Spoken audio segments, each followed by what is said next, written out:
Welcome to the third day of the second SANEM International Development Conference 2021. We're now going to have a paper presentation session on labor market. I'm pleased to welcome Dr. Sajid Amin Javed, Research Pakistan, as the chair of the session. I'm also pleased to announce that Dr. Sher Verick, head of the Employment Strategies Unit at the International Labour Organization, is going to join us today as the discussant. Among the paper presenters, we have Dr. Saimahok Vidisha, Professor, Department of Economics, University of Dhaka, Mr. Navaratnam Balamurali, Senior Lecturer, Department of Social Studies, the Open University of Sri Lanka, Dr. Zubaria Andlib, Assistant Professor, Department of Economics, Federal Urdu University of Arts, Science and Technology, Pakistan, and Ms. Tanima Banerjee, Assistant Professor, Department of Economics, Adamas University of India. Dear presenters, please note that you will be notified at the 12th minute to wrap up your presentation, and you will also be notified at the 14th minute to conclude. All other participants are kindly requested to keep their microphones muted at all times. I would now like to hand over the mic to Dr. Sajid Amin Javed. Thank you. Assalamu alaikum and good afternoon, everybody. Thank you so much. This is Sajid Amin from SDPI. I'm really indeed thankful to SANEM for inviting me as a session chair. It's a great pleasure. I was sort of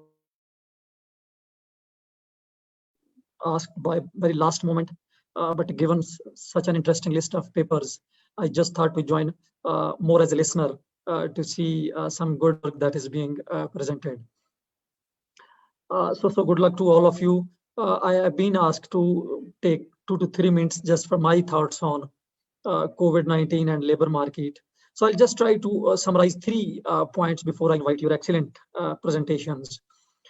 So one of the key channel of transmission of adverse impacts of COVID-19 was the labor market. Rather, I think it was the main primary sort of transmission channel through immediate layoffs. When to control the virus, to spread it further, the immediate action of the governments was to sort of lockdowns, and which immediately put many people those on job losses. And it has 3 key sub channels that will be, I think, generating a persistent impact. Given a very poor social protection system in the countries that we are living in Pakistan, Bangladesh, India, and across the South Asia, the hunger was the first impact. That if many people, those who were not reached timely, felt the shock, hunger shock. Poverty was the impact, and the long-lasting impact that I think can be is the inequality, because the shock was in itself unequal, and it disturbed the people more, those who are already sort of vulnerable groups, be it in the sectors of the economy or the occupations that they were working in. And I see a couple of papers coming on informal sector. It will be great to listen how did it affect SMEs, particularly working in the informal sector, were badly hit. So this was the first impact. The second impact, that it has changed your work mode. The mode of working, it has changed. And again, this impact is unequal. For example, me and you may not be that much affected by the travel bans and the lockdowns. For example, we are right now sitting in a presentation across the South Asia and the globe most probably. But the persons are the individuals or the labor, those who have been in the occupation or the sectors which require a sort of physical appearance, physical labor work. They will be facing a long-lasting impact, because it has changed sort of the skill sets, demand and supply itself. So that I think will be a medium term, a very strong impact to see it in the medium term. And this is where it leads to my third point, that is the economic recovery. The recovery itself is going to be unequal. And if I see where I started the point that the first impact of the first primary channel of adverse impacts was the labor market. I think the sustainability of recovery will also be driven by the labor market. How inclusive that recovery is will shape the sustainability of the economic recovery itself. So labor market remains central both in transmission of adverse impacts and recovery from the COVID-19. So I'll just close by that given the centrality of the labor market, the government must have, at least it can take 2 to 3 approaches from short, medium to long term. In the short term, I think the social protection measures and the support measures to SMEs need to continue 1 to 2 years more, because sort of cutting them off prematurely can put these sectors and the people, labor working in the trouble areas, and they are already lagging behind.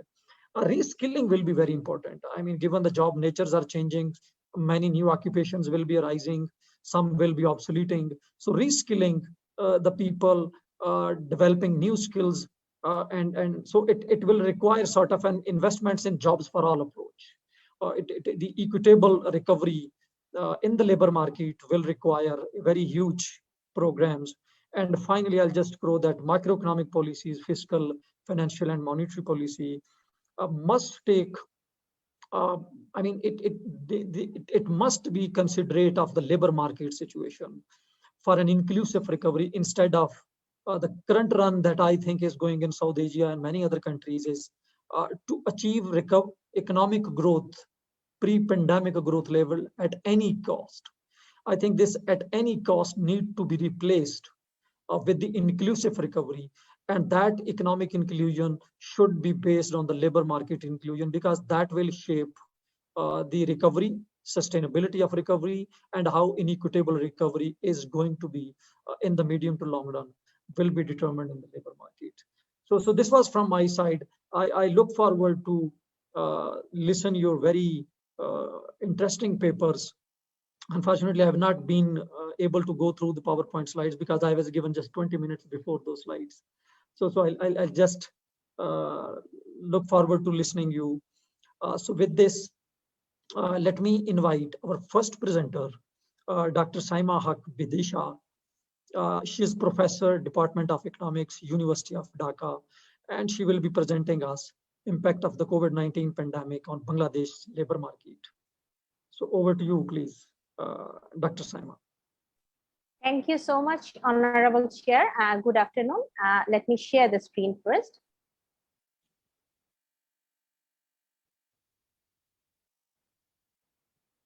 Okay, our research and paper is about the impact of COVID-19 on the labor market of Bangladesh. And with me, there are 3 other co-authors, Dr. Salim Raihan, Mr. Biplab Hossain, and Tanvir Mahmood. I acknowledge their contribution. And I would also like to acknowledge and thank the enumerators and the research team of SANEM who helped me to collect the data and provide the primary data.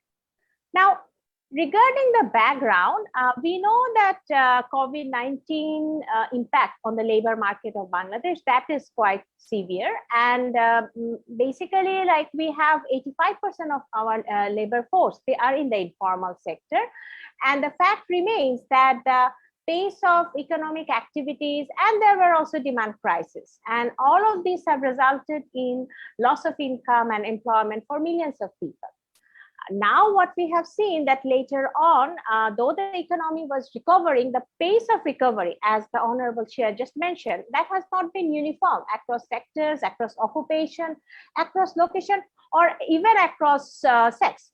So if we think about these consequences, we also must acknowledge the fact that when we talk about the labor market of Bangladesh, even before the pandemic, there has been several challenges in the labor market of Bangladesh. We had youth unemployment. We have questions related and challenges related to the quality of the job, low level of participation of the women in the labor market. There were mismatch in skill in the demand and the supply side. I think it will not be wrong to say that the pandemic has further aggravated the existing challenges and added some additional challenges related to COVID. Now, in this paper, we utilized a primary survey conducted by SANEM to understand the impact of COVID on the labor market of Bangladesh. If we talk about the methodology, then firstly, when we are talking about the primary survey, in this survey, we followed a sampling frame that is similar to the sampling frame of a survey which was conducted in 2018, which was a much bigger survey. And with the same sampling frame, this is a smaller sample. So this sample comprises of 2,845 individuals. And the survey was conducted by SANEM over telephone during January-February 2021. There were some non-responses and there were some declines, but what we have found, and because today we don't have the time to show it, despite there were some attrition, the survey shows no systematic bias. So we are more or less confident about the rate of success and attrition in terms of the econometric analysis. Now, as we have said that we have conducted the survey in order to understand the labor market impact of COVID-19. We did like 2-3 small pieces of work to understand that. Firstly, we have the data during the fall in earning within the time frame of March to December 2020. And we try to understand what are the factors that can explain the fall in earnings. And we used a logistic model. And then we also had some interesting data that we had the data of December 2019. So before the COVID, we had the data of December 2020. So which is sort of within the time of COVID, but when the economy was a little bit in a better shape or in the process of recovering. And we also have the data between a data point which has the information of the lowest earning within the time frame of March-December 2020. So while utilizing this information, we try to see the factors which contributed to the recovery process. Like why we're talking about the recovery? We are talking about the recovery because during this time span, we have seen that for some people within the March-December 2020 period, some people, they have not seen any fall in earning. Either their earnings remain same or their earnings increased for very few people. For some people, we have seen that earnings fell, but they were able to go back to sort of pre-COVID level of earning.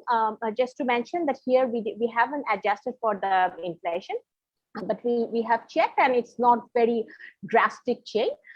And so that is the one group. So they might have recovered by December 2020, but some of the people, we have found that despite of they experienced fall in earning, and even in December 2020, they were not able to go to the pre-COVID earning level. So these are the group.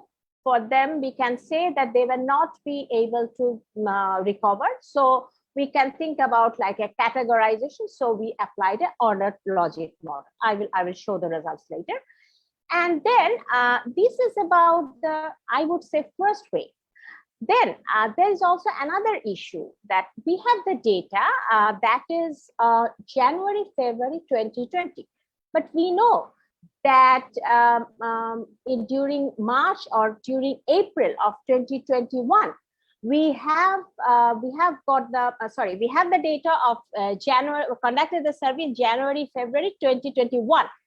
But the fact remains that during April, it is, many people say it's a second wave, many people say it's a third wave, but COVID is again, the infection rose.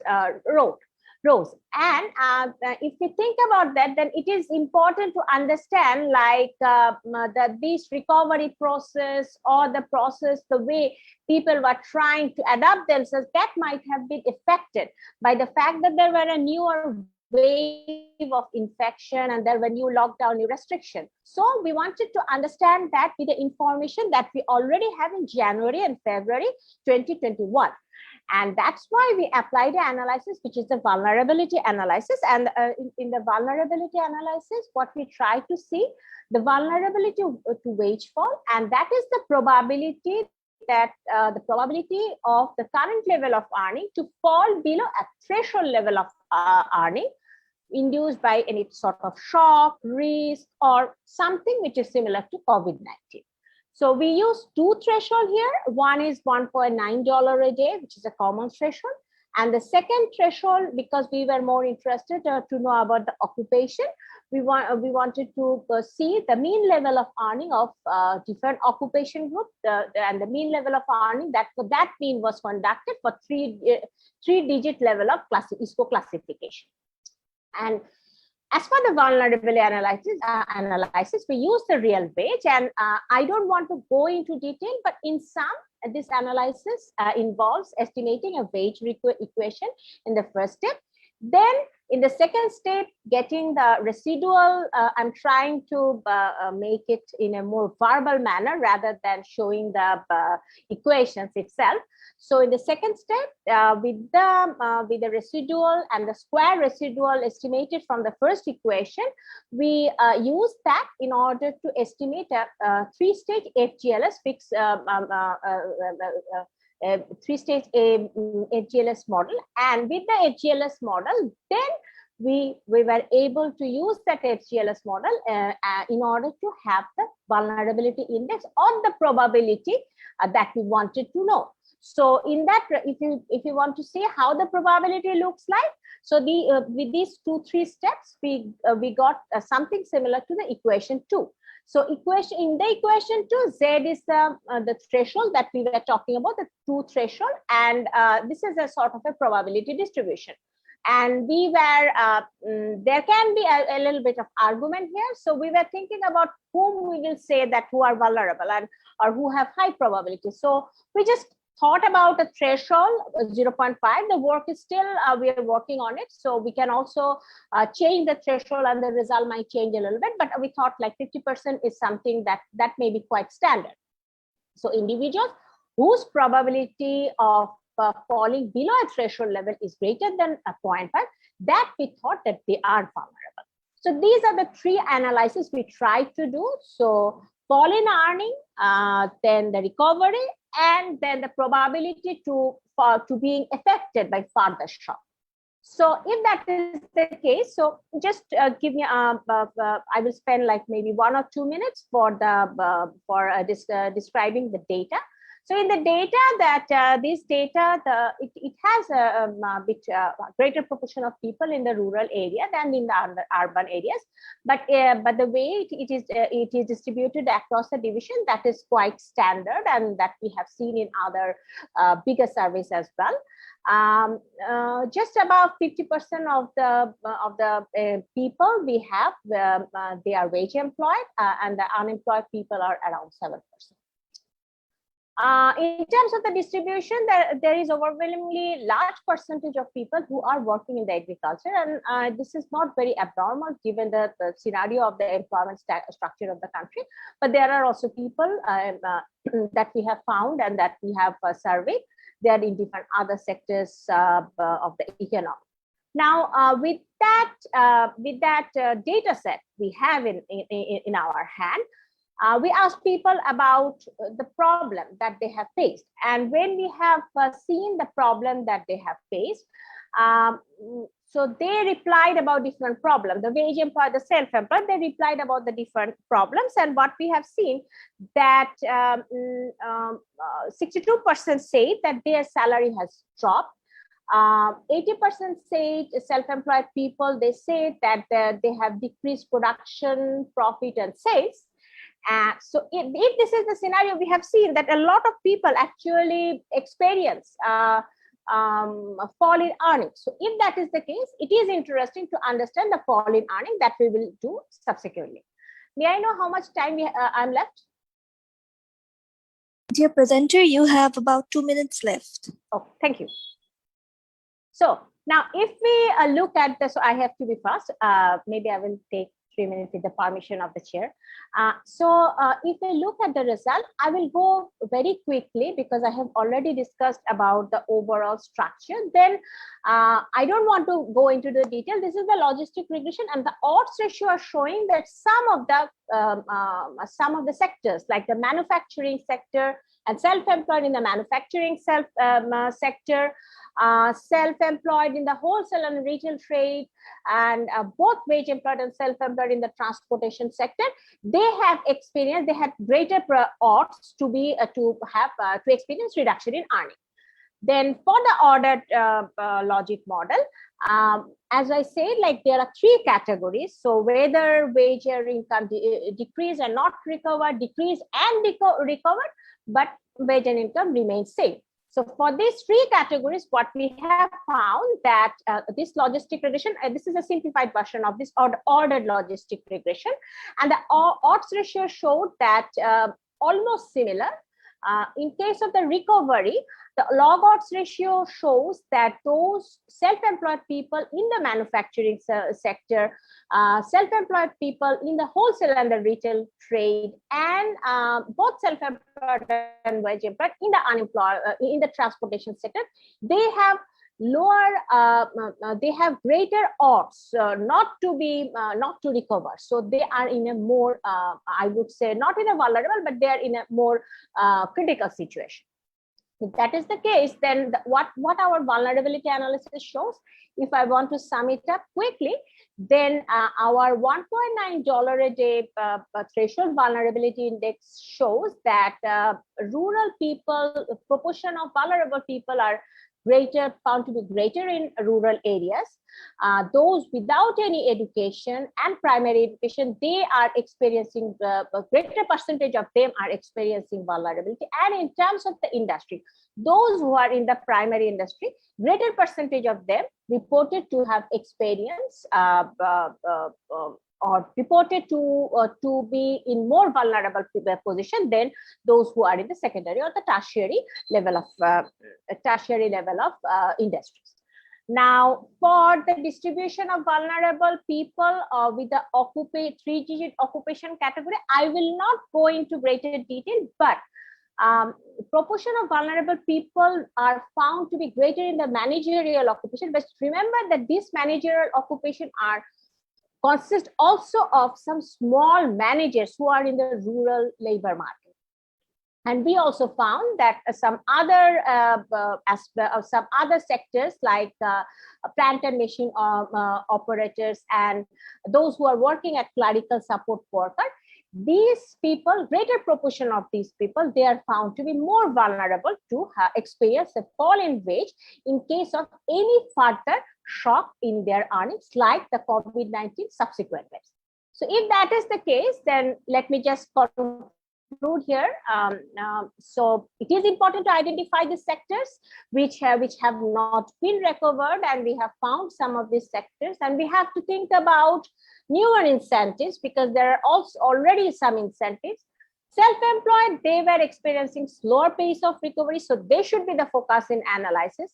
We have also seen who are vulnerable. So in that case, those who are vulnerable, with the identification that we have in our hand, in our research, further emphasis is needed towards this vulnerable population at this stage, because now we are experiencing subsequent shocks or subsequent shock in terms of newer waves of infection. And there can be some broader agenda like unemployment benefit, identifying those who are in the informal sector, job creation in the urban areas, and the primary focus should be to job creation and to have a decentralized labor market strategy in the context of population. So with this, thank you so much.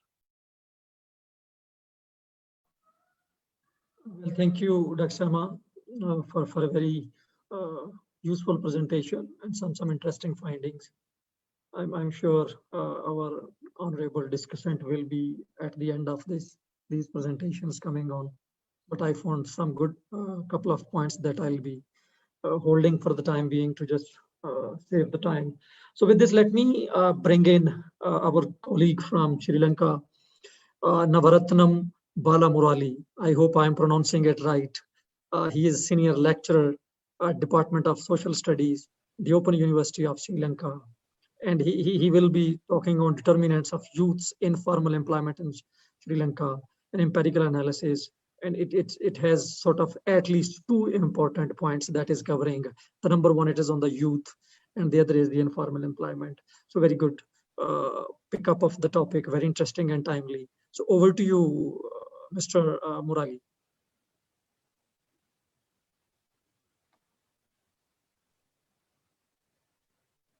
I think you have to unmute yourself, please.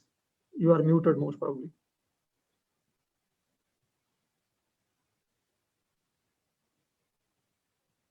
We can't hear you.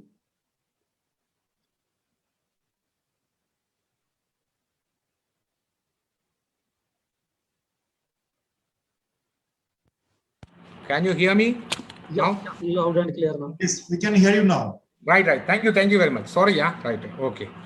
Now you can. Right. Good afternoon, all of you. Thank you very much for the chairperson. And also, I have to thank for the organizing committee giving this opportunity to present my paper.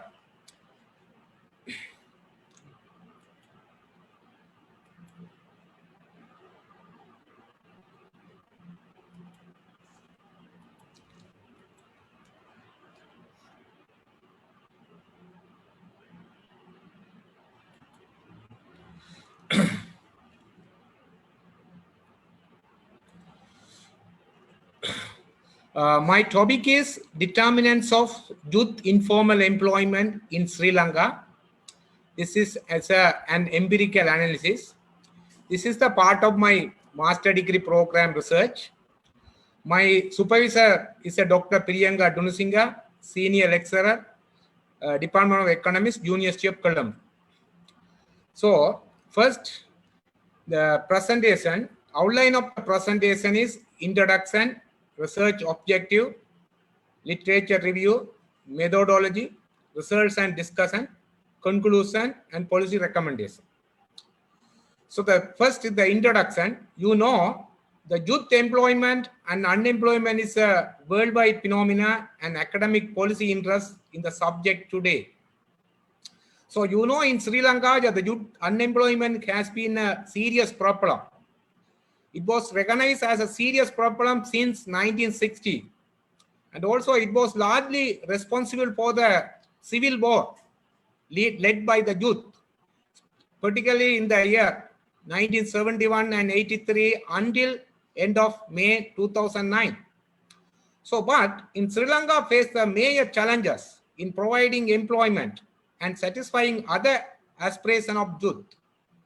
But the main source of employment for the youth and adults is the informal sector. Moreover, the importance of the informal sector as a source of employment has increased since mid-90s. On the positive side, youth unemployment has been declined for the recent year. So, but in the literature review, there has been increasing volume of the research on informal employment, more particularly on empirical research, both at global and national level.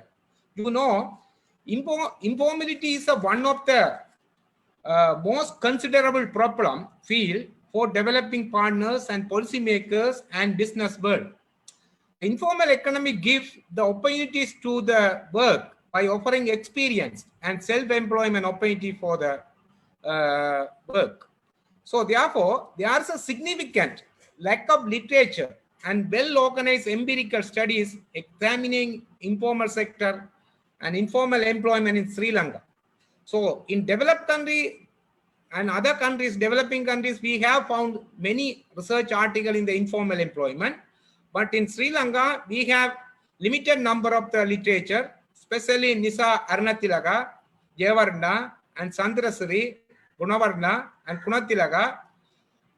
Those, they have done the research in the informal employment. But very few research are available to examine the determinants of informal employment among the youth in Sri Lanka.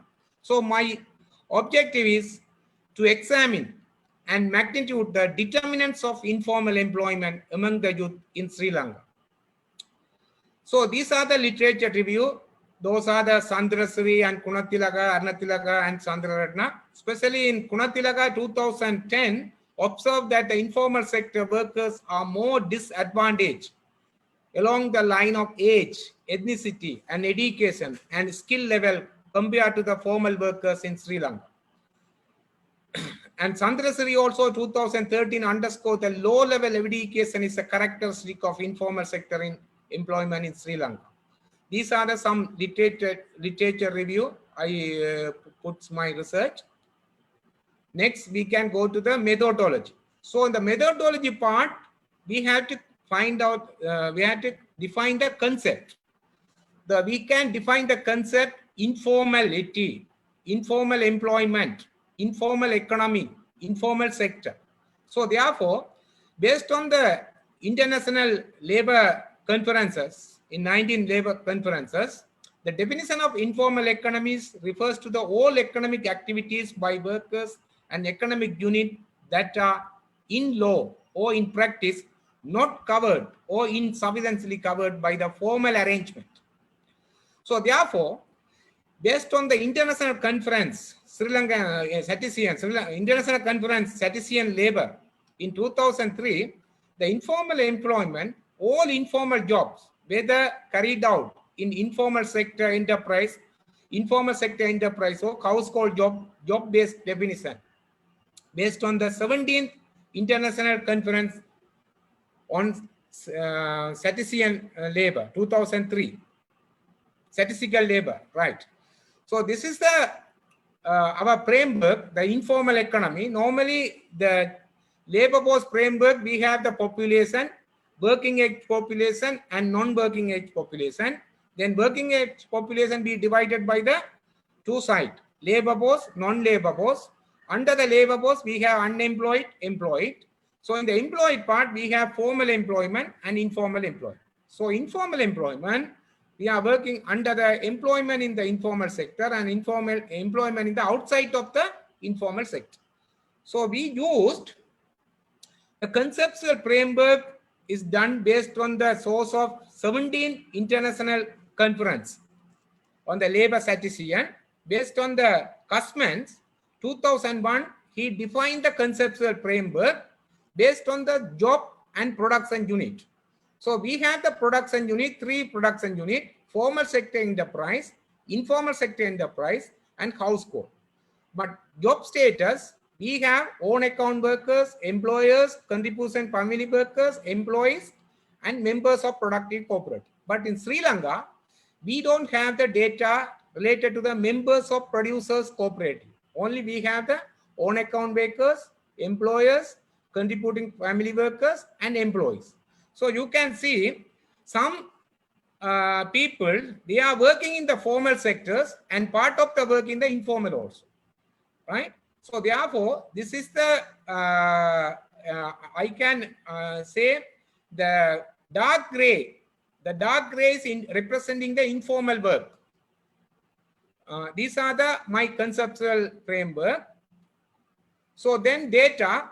So normally we have received the data, macro level data, annual macro level data from the Department of Statistics, Sri Lankan Labour Force Survey 2019.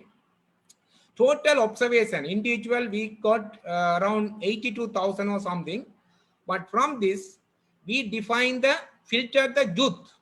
The age group, normally in Sri Lanka, the UN definition, we define the age group from 15 to 29 as a youth. Based on the sample, we selected around 16,420 individual observations. This is based on the data. So then, based on the data, we have used descriptive statistics analysis and econometrics analysis. In the econometric analysis, we have used the multinomial model. In the multinomial model, we have the dependent variable, we have the 5 outcomes. The 5 outcomes mean we have the 5 outcomes based on the dependent variable. One is non-participation in the labor force. Second, unemployment, public formal employment, private formal employment, and informal employment. But in the explanatory variable, especially in the explanatory variable, we have the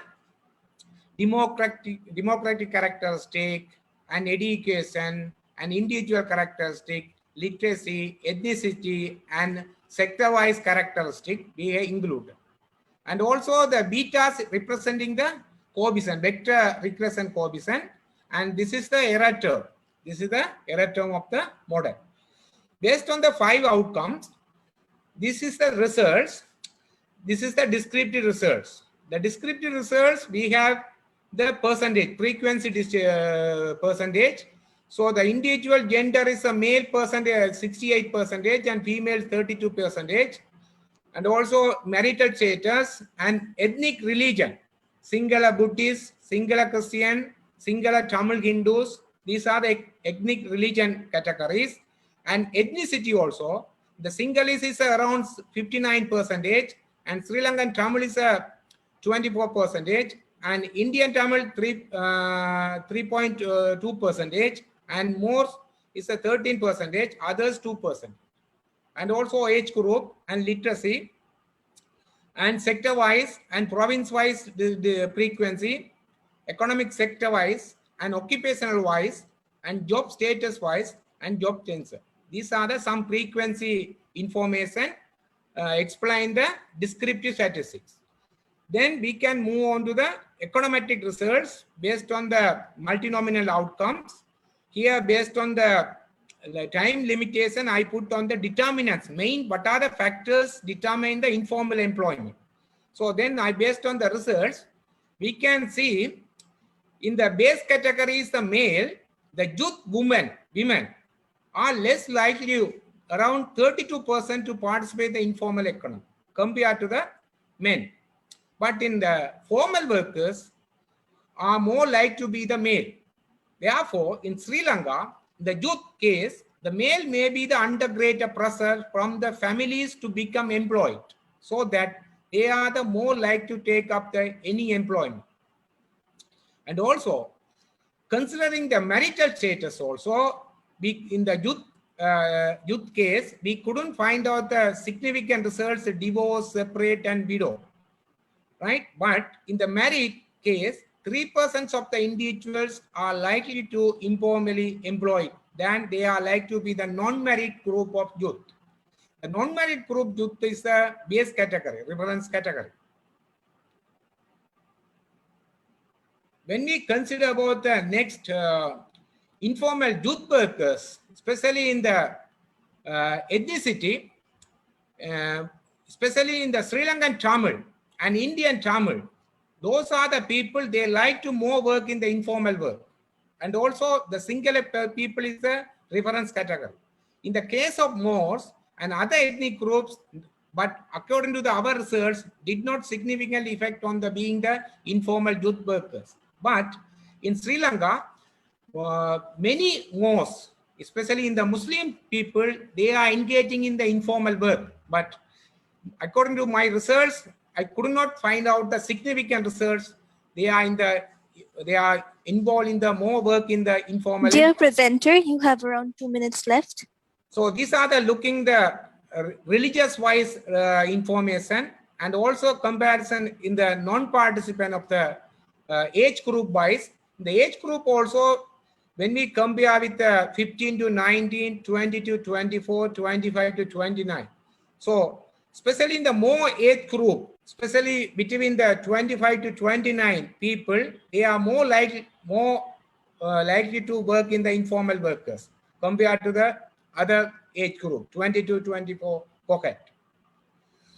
And also education level also, when we compare with the education, so we in the informal work, we found that we have the less educational people, they like to more willing to work in the informal sector. But more education people, they lessly like to participate in the informal work. They are like to engage in the formal work. But also in the literature level also we found In the literature level also, if they know the Sinhalese and Sinhala language and other English language, those people, they like to work in the private sectors and public sectors and civic government. But if they have their own languages, then they less not educated people, not literacy people, they like to more work in the informal sector.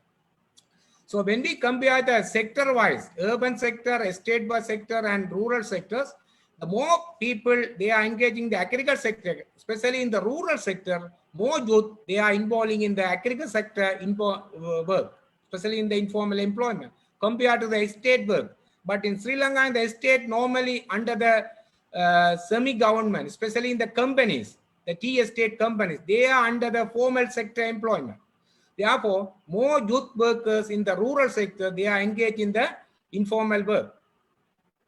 And also provinces-wise, also we found when we compare the war-affected area in the northeast, especially in the northeast provinces, especially when we compare the northern and eastern provinces, the youth, we can find out that the conflict-affected province, the youth are more likely to be found the public formal works. Many of the youth in Sri Lanka, they like to join the formal work, the government job, compared to the other job. Dear presenter, your time is over. Considering the youth occupation also, we could some technical and associate professional, those are the occupational, especially in the service skill, agriculture and fishery workers, they are like to work in the informal employment. So these are some photographs, the informal employment in Sri Lanka. And these are the youth informal employment, they are engaging in the informal. These are the conclusion and policy implication.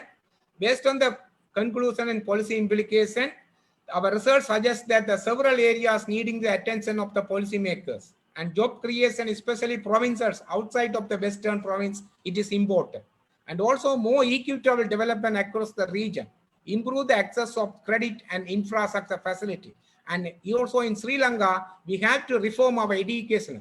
The education is not oriented for the job work, right?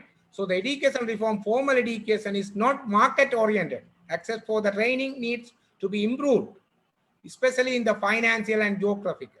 And also government should pay more attention to increase the human resource, enhance the language proficiency in the rural school. Then future labor force will be more inclusive for the development process. And also providing the social security to people in the informal sector. And also we need the policy reforms for improving the returns to the livelihood, minimizing the variability of their income, and also health insurance scheme and microfinance scheme, etc. So thank you very much for your kind and listening my presentation, and thank you very much. Thank you, Bala Murali, for bringing us some interesting findings and beautiful pictures from Sri Lanka. Thank you very much, sir. Before I invite our next presenter, I would like to encourage our presenters to please keep checking chat box. We are having some questions for you. So you may go through those questions and can prepare yourself once we go into the question answer sessions. So with this, let me bring you Dr. Zubaira Andalib. She is Assistant Professor, Department of Economics, Federal Urdu University of Arts, Science and Technology, Islamabad, Pakistan. She will be talking about the impact of COVID-19 pandemic on labor market outcomes in Pakistan. Without any delay, over to you, Dr. Zubaira. But I have just one thing before you start to Sayyida Tasneem for keeping it so timely to our presenters. So over to you, Dr. Andalib. Thank you so much, Dr. Sajid, and thank you so much, SANEM, and thank you so much, Professor Dr. Saleem, who is the most eminent economist, for organizing this conference on the most important theme of our times. Thank you so much for giving us this opportunity to present our work in front of esteemed discussant and audience. I'm Zubaria Andalib, and I'm working as an assistant professor at Department of Economics, Federal Urdu University of Arts, Science and Technology, Islamabad, Pakistan. And today I'm going to talk about the impact of COVID-19 pandemic on labor market outcomes in Pakistan. And I think this study is equally relevant for the other developing economies as well. So let me introduce the topic first.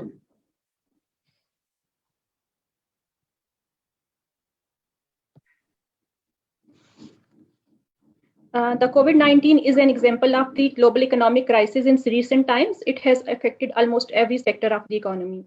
Due to this pandemic, the global economic growth was estimated to decrease 4.4% in 2020. However, this it has taken the highest toll in the developing world in terms of employment losses and disruptions. According to the ILO Monitor 2021, almost 9% of global working hours were lost in the last year, which is alternatively equivalent to 255 million full-time jobs. The ILO also predicted the K-shaped recovery in the labor market, that some hard-hit sector will be left behind in recovery compared to others. Therefore, we expect to see an increase in poverty and inequality as the aftermath of this pandemic. The informal sector economy workers have to suffer a lot as opposed to those workers who are working in the formal sector. Women and young workers are more affected by this pandemic as compared to their male and older counterparts. Most of the young workers are employed in different sectors which are hard hit in this pandemic. For example, retail trade, tourism, and related sectors and food services. In addition to this, the impact of this pandemic is different across genders. Since globally many women are working in informal sector or in vulnerable employment sectors, are more specifically working as unpaid or contributing family workers. So the women worker have to suffer more out of this pandemic as compared to their male counterparts. In case of Pakistan, more than 70% women are working as either on account workers or contributing family workers. So here comes the implication of human capital theory. As education helps individuals to cope up with any kind of disequilibrium, education also helps individuals to learn about new technologies, and also educated individual can search for better job opportunity through different channels. During the time of crisis, many researchers have seen a rise in the rates of return to education. That is, in other words, the difference between price of high and less educated workers.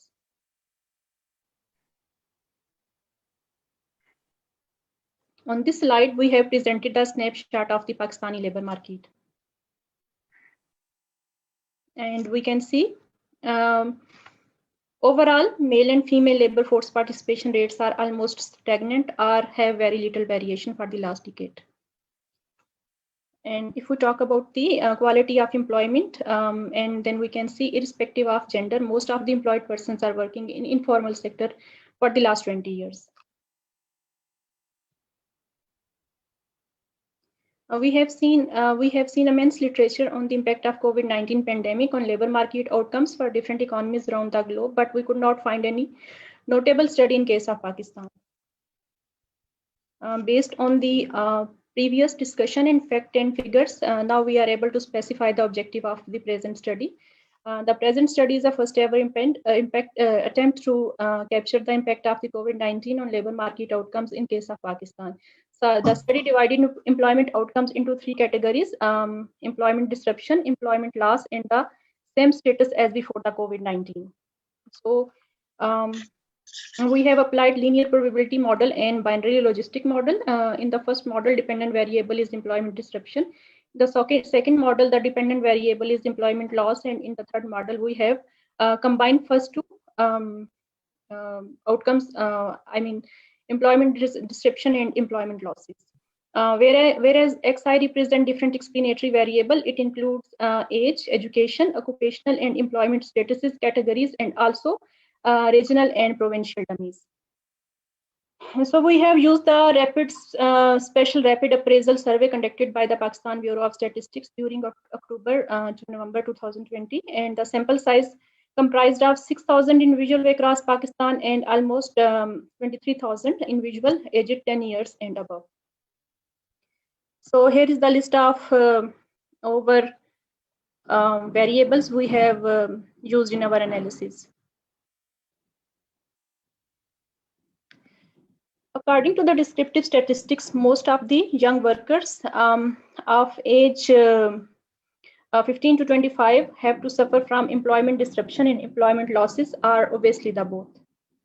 Men constitutes the highest share in the employment losses category. Married workers comprised a sizable proportion in three groups, that is employment losses, disruption, or the same status. Workers with no formal education represent the highest proportion of the sample across all categories. The highest proportion of employed in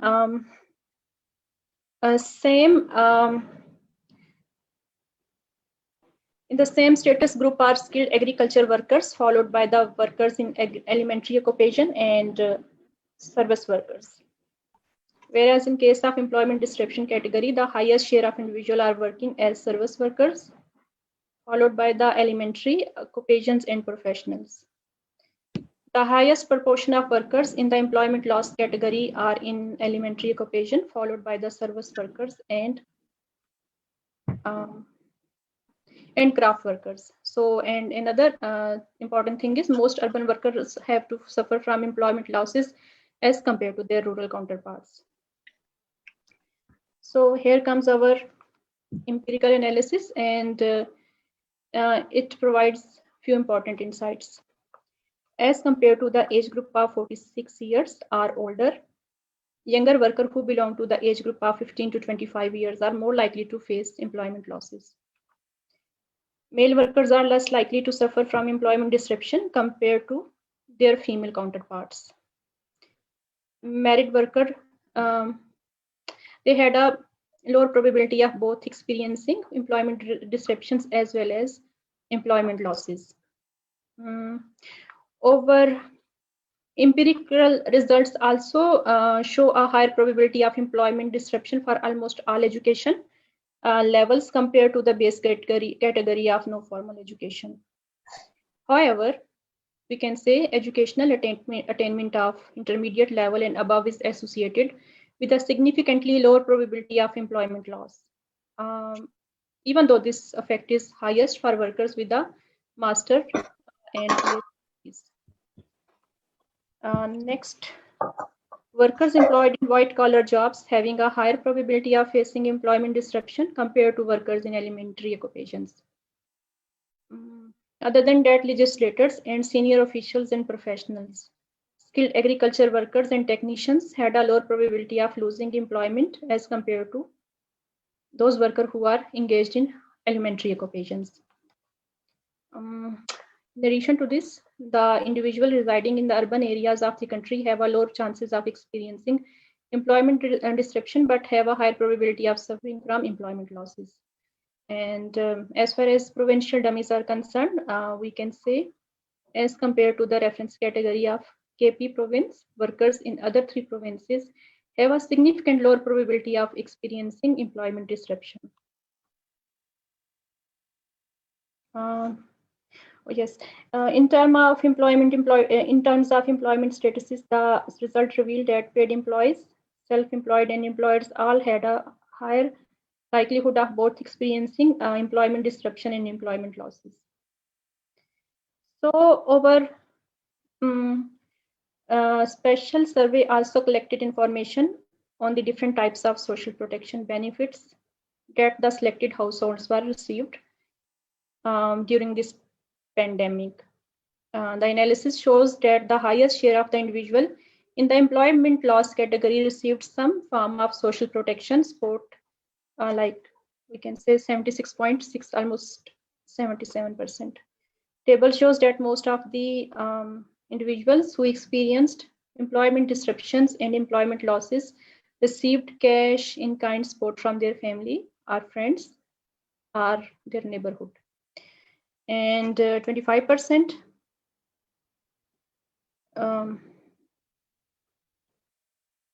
of individual who lost 23% individual who have lost their jobs received cash transfers through the SARS emergency program that was launched as part of the fiscal stimulus package announced by the government of Pakistan to provide basic income support to low-income households. So here is the conclusion of our discussion. Workers who belongs to the younger age groups are more likely to suffer from employment disruptions. As compared to the reference category KP province, workers belong to the other 3 provinces are more likely to face employment losses. The empirical estimation also revealed that there is less probability for skilled agriculture workers and technicians as compared to other occupational groups to suffer from employment disruptions. Worker in most occupations faced a lower probability of employment loss compared to the reference category of elementary occupation. However, worker with degree level education had a higher probability of facing employment disruption, while worker with metric and above level of education were more likely to experience an employment loss. So as far as recommendations are concerned, our empirical analysis indicate that to improve the situation for those workers who are suffering from employment losses and disruptions, the government should design special programs and policies to provide employment opportunities to the low-income and vulnerable segment of the employed community. The empirical analysis also highlighted that there is a need to improve the education level of the adult workforce to increase their resilience to any future employment shock or in case of any pandemic. Expanding the access to secondary and higher education is particularly relevant in this regard. Since highly educated workers can use digital technologies, therefore it is important to focus on digital literacy among the employed workforce. Thank you. Thank you, Dr. Andali, for bringing us perspective from Pakistan. And you have raised a very interesting point, particularly the last one on digital trainings or digital literacy, because the changing work mode will require these skills and upskills of the existing labor force. Thank you so very much. So this brings me to our last presenter of today's session, Tanima Banerjee. She is Assistant Professor, Department of Economics, Adams University, India. She will be telling us on informal workers and the labor organization. This is a very interesting interplay that she has picked up. And she findings of her study will be based on an empirical study, which she has done on the West Bengal, India. And this is in with particular context of COVID-19 pandemics, and particularly the first stage of lockdown. So some good interplays. Over to you, Ms. Banerjee. Thank you. A very good afternoon to all of you. And I want to thank SANEM for giving us this opportunity to present our paper. So this research paper actually have been conducted by me and my co-author, Ms. Suraya Roy, who is currently doing her PhD in University of Calcutta in Department of Economics. So let us start with the title. This is basically informal workers and labor organizations, the interplay, an empirical study from West Bengal, India in the context of COVID-19 pandemic and lockdown.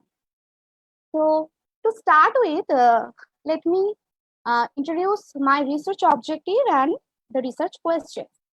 So this study basically intended to find out how COVID-19 pandemic has affected informal workers and to figure out whether informal workers' safety or they can be safeguarded through labor organization.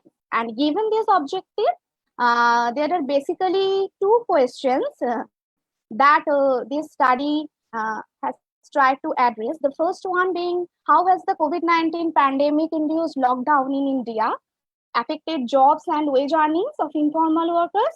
And the second one, can labor organizations come to help in resolving job and wage issues of informal workers during this lockdown and post-lockdown period? Basically, the focus is on Indian labor market, and the research actually, it has been done using a case study method, considering West Bengal as the case of this empirical investigation. Now, the prime objective actually, why we are trying to investigate the role of labor organization is that various policies have already been taken by central government and state governments at various levels to offer some support to informal workers during the time of economic crisis, but mostly they are short-term in nature. But we need to have some comprehensive policies or strategy to overcome this situation. Some long-term measures are needed at this point because this crisis is going to have some long-term impact on economy. and informal worker being the most vulnerable sector in our society. So to protect them, we need to come up with some concrete strategy. So having this idea behind this study, so let us first tell me about the background. As we already know, this pandemic has almost shattered the world economy and drastically suffered the part that has been drastically suffered is the informal sector. Not only informal sector, basically informal workers who are also working in formal sector as well. And in India, according to the economic survey and some other reports, the figure of informal workers, it has been actually hovering around 91 to 93% of total workforce. So which is quite huge. And of course, as I told you, various measures have already been taken, but for example, giving free rations to low-income class people, creating camps for migrant workers in various areas, offering financial aids in the form of loans, appealing to employers in private sectors basically to refrain from wage cut and retrenchment, so on. However, given the nature of the crisis, these are not sufficient enough to protect these workers. So comprehensive measures are needed to protect the livelihood of informal workers during this crisis, bearing some positive long-term impact. And when the question of protecting workers' interest arises, labor organizations actually come to play a big role. Now, when we are talking about the role of labor organization, then in the context of informal worker, the domain of activities of labor organizations is very limited actually. But if informal workers have their own organizations, then this would give them the collective bargaining power. But typical trade unions, traditional trade unions, they are almost non-existent for informal workers. Some trade unions, cooperatives are, of course, they are basically at international level, they are operating. But in regional, national, or local level, there is a very lack of presence of this organization. However, over time, informal workers are increasingly getting organized, mainly at local and regional level. But before we go in depth of it and try to figure out whether these organizations are at all effective to protect them, let us first look at the type of organizations in the context of informal worker. Basically, we can classify them into local, regional, and international level in terms of their level of operation.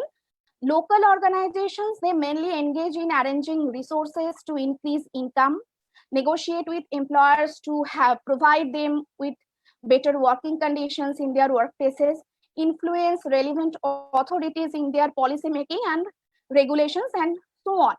On the other hand, regional institutions or organizations, they are basically involved in sharing information about success stories of other labor organization working in some other region to motivate workers in their own region and encourage them to build their own collective voice. And finally, the organizations that are working at international level, they raise strong collective voice at international platforms to bring in changes about regulations and policies for these workers, and which actually in turn influence national policies and regulation. And some of the international agencies or organizations, they are HomeNet South Asia, the Latin American West Speakers Network, HomeNet East Europe, etc. They have been working towards safeguarding the interest of these informal workers. Now, when we are talking about Indian market, now in this Indian context, industries, they are increasingly moving towards deregulated or unregulated activities domain.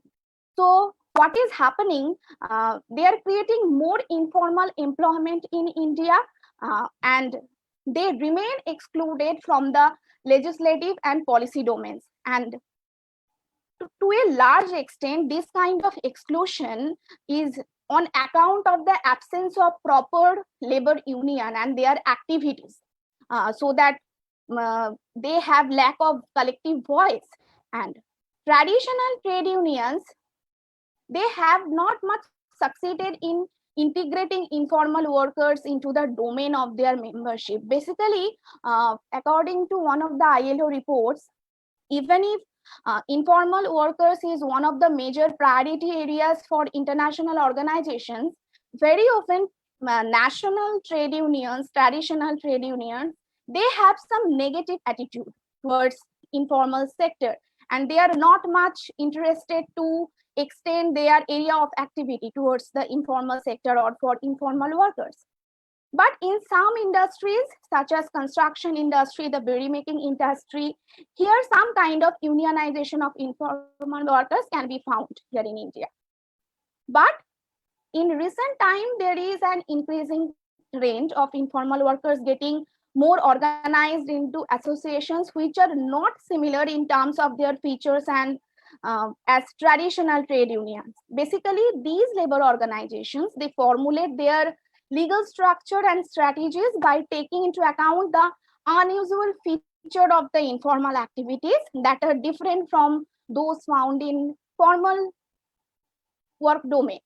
They often take the forms of not so conventional trade unions, cooperative societies, charitable organizations, registered societies, and even some private companies. Now, in India, these are a few trade unions, among others, that are operating from a long time. So one of these is the Self-Employment Women's Association, SEWA. This is a trade union and it was registered in 1972, and they are basically working for self-employed poor women workers. And similarly, there is another trade union, KKPKP. This is basically a trade union for waste pickers. This is basically based in Pune, Maharashtra, and it was also established in 1993. And they actually work for both men and women, and they actually promotes the interest for informal waste picker and facilitate their works. Now, when we are talking about the role of labor organizations and how they are working during this pandemic, in different nations, actually, they have started to work. And the tripartite partners in Singapore, the tripartite task force in Sri Lanka, the General Federation of Women Workers in Oman, trade unions in Indonesia, even the Hind Mazdoor Sabha in India, they are working for informal workers. They are talking with the relevant authorities to offer safety net, as well as to provide some basic products to survive in this situation.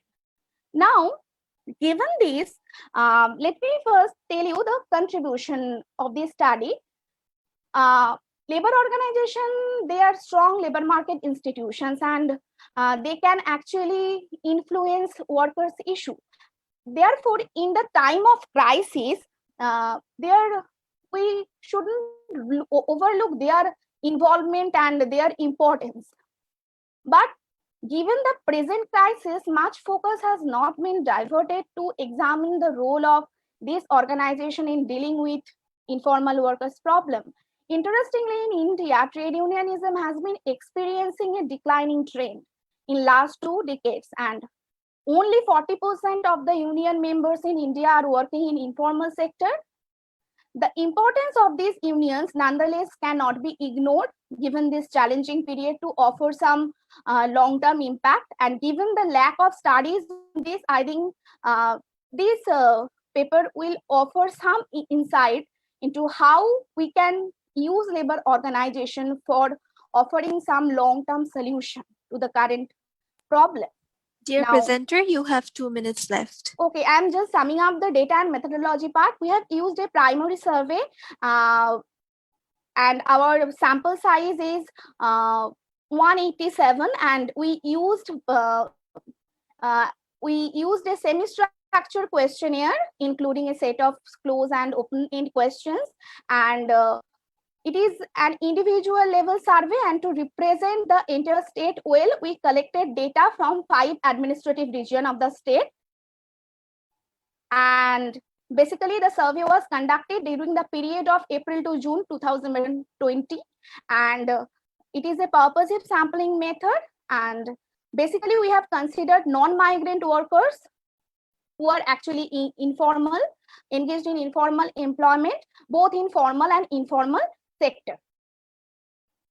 Now, to answer basically the second question, for the first question, we used a descriptive method, and for the second question, we actually conducted logistic regression model where the outcome variables, the dependent variables are job termination, that is the binary dependent variable in model 1, and whether the individuals are receiving wages and salaries regularly in equation 2, and whether they are receiving any kind of salary cut.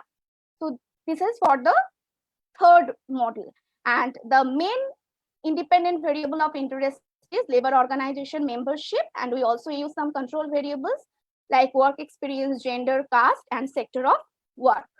Now, as far the findings are concerned, basically, we found that 14% of informal workers lost their jobs, and we got surprised with this figure because generally, according to news report, the figure was much higher. But given the nature of our data, we didn't include migrant workers, and basically the worst hit sections or sectors were hospitality industry and the travel industry, to tourism industry, but their representation in our sample was very less. So this could be some reasons for having this lower percentage, but we should not be pleased with this percentage because during the survey we found that a large number of workers who have not actually lost their job, but their co-workers have lost their jobs. And similarly, they are also very insecure about their job security given their present condition in their companies. So the picture is not quite good in this case as well. But the more serious problem that we have recognized is with respect to wage. While they actually 43% of informal workers who didn't lose job, they actually not receiving wages regularly or experiencing wage cut, and this wage cut is more prominent among males and those who are doing low skilled, low paid job. So, and it is also interesting to find out that even those who are actually receiving regular wages during the period of survey, around 26% of them reported deduction in wages. And another interesting finding was that around 34% of the workers, they are member of some labor organization, and in most of the cases, the form of labor organization or type of organization was the other form, that is, they are not conventional trade unions or cooperatives or charitable trusts like that. Maybe there are some local bodies. And now, with respect to the findings about the effectiveness of labor organization with respect to job security, wage cut, and the level of wage cut, we conducted 3 logistic regression analysis. So these are the results. I'm summing up the result here. Basically, what we have found out, members of labor organizations were significantly less likely to lose their job during lockdown compared to those workers who have not been a part of any labor organizations. However, employers' decision about whether to disburse wages and salaries or not to its employees during this period didn't depend on any kind of employer's work experience, gender, caste, or even whether they are a member of some labor organization. And finally, membership of the labor organization, they significantly influence the probability of having wage or salary cut for informal workers who retained their job and who received regular payment. So, to be precise, among the informal workers who are receiving regular payments, members of labor organizations are significantly less likely to experience any reduction in their wages or salaries during lockdown. And the responses during the survey additionally reveal that many respondents who have been member of some organization have not sought any help from them. It is one of the crucial finding, and it is also really alarming that very often they actually Ms. not Banerjee, well aware of the. It's very interesting study. I mean, very difficult to stop you. But can you please wind up? Yeah, I'm just getting one. I'm just using 1 minute. You have just 1 minute more just. Yes, very yes, interesting. sure. So they are not much aware of the activities of the labor union, so they didn't seek help from them in many cases. But in most of the cases, those who have sought help from them, they told that the labor organization actually helped them to secure their job or to resolve the wage issues with their employers. So in summary, the majority of the informal workers surveyed in our survey retained their job, and I have already offered some explanation why we got this finding. And around 43% of those who didn't lose their job, they either not received payment during lockdown or had received wage only initially and then experienced discontinuation of it. And labor organization membership has also not been much prevalent among informal workers, but in case of securing their job or in respect of wage cut, they have been effective based on what our regression analysis shows. So the policy implications of these findings can be like, if labor organizations that are working for informal workers expand their horizon of work, manage to get support of relevant authorities, become more proactive, and workers themselves become more aware about what kind of help they may get from these organizations, then these organizations may come to great help to informal workers in dealing with their employment related issues and may provide better job and wage security during any kind of economic crisis like the present one. However, the limitation of this study is that our data set is not large because we conducted the survey mainly during the lockdown period and the initial unlock phases. So our capacity was limited. So in future, we have a plan to expand our research and to extend it. So thank you very much. Thank you, Ms. Banerjee, and good luck for your expanding this study. Very interesting 2 points. I'll just highlight one, and then we have a very distinguished speaker as a discussant here. So the point that to me was most important in your presentation is actually the informal workers who are in the formal sector. Actually, this is a very interesting point because most of the inquiry on impact of COVID on informal sector was mainly limited to informal workers in the informal sector, and this segments remain sort of less explored. So good point. With this, after 4 very good presentations, we have the most relevant person to comment on these presentations. As a discussant, we are joined by Dr. Sher Varick. He is Head Employment Strategy Unit, International Labour Organization. Without any delay, over to you, Dr. Sher. Well, thank you very much, Dr. Amin. And I'd like to also thank you, of course, Dr. Rehan, Professor Rehan and SANEM for this opportunity. It's a real pleasure to connect with the SANEM conferences, which are always of high quality and covering, really relevant topics as it has in this session. I would like to also thank the 4 presenters for covering, really important issues for South Asia, but also for the world, in particular, youth employment, informality, etc. I think that the global scenario has also been mentioned by presenters, so I don't need to repeat that. But we have seen devastating declines in the labor market, especially last year, but it continues. We're still not out of this crisis. As has been mentioned, recovery has commenced in a number of places, but it remains uneven, fragile, and uncertain. But let me just mention a couple of general points before going to the paper. I think a really important one is the impact on informality, because the COVID crisis has been like no other. Because of the effect of the pandemic leading to lockdown, leading to a decline in economic activity, which has hit the labor market, informal employment has in fact been affected more negatively than formal employment, as shown in our recent World Employment and Social Outlook Trends report released a few weeks back, based on 11 countries, informal wage workers were on average 3 times as likely as their formal counterparts to lose their job in the immediate wake of the crisis. And that is because the lockdown measures stopped economic activity, including on the streets, for street vendors, for informal workshops, shops, etc. And that is been a very unique aspect of this crisis, but a devastating aspect of this crisis for the most vulnerable workers in our labor market.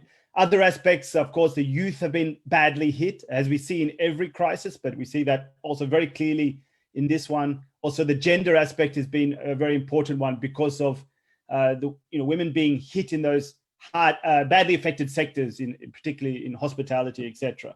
So let me just go straight to the papers. We don't have a lot of time.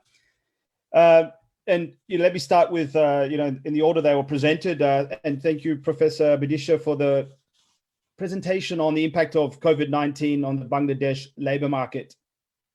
At the outset, I think this goes for any analysis of the COVID impact. It's critical to look at what has happened actually in terms of lockdown, right? Because it's not just the wave of the pandemic that is causing the damage, it's actually the lockdown that results. And how governments have actually locked down countries and economies has varied over time.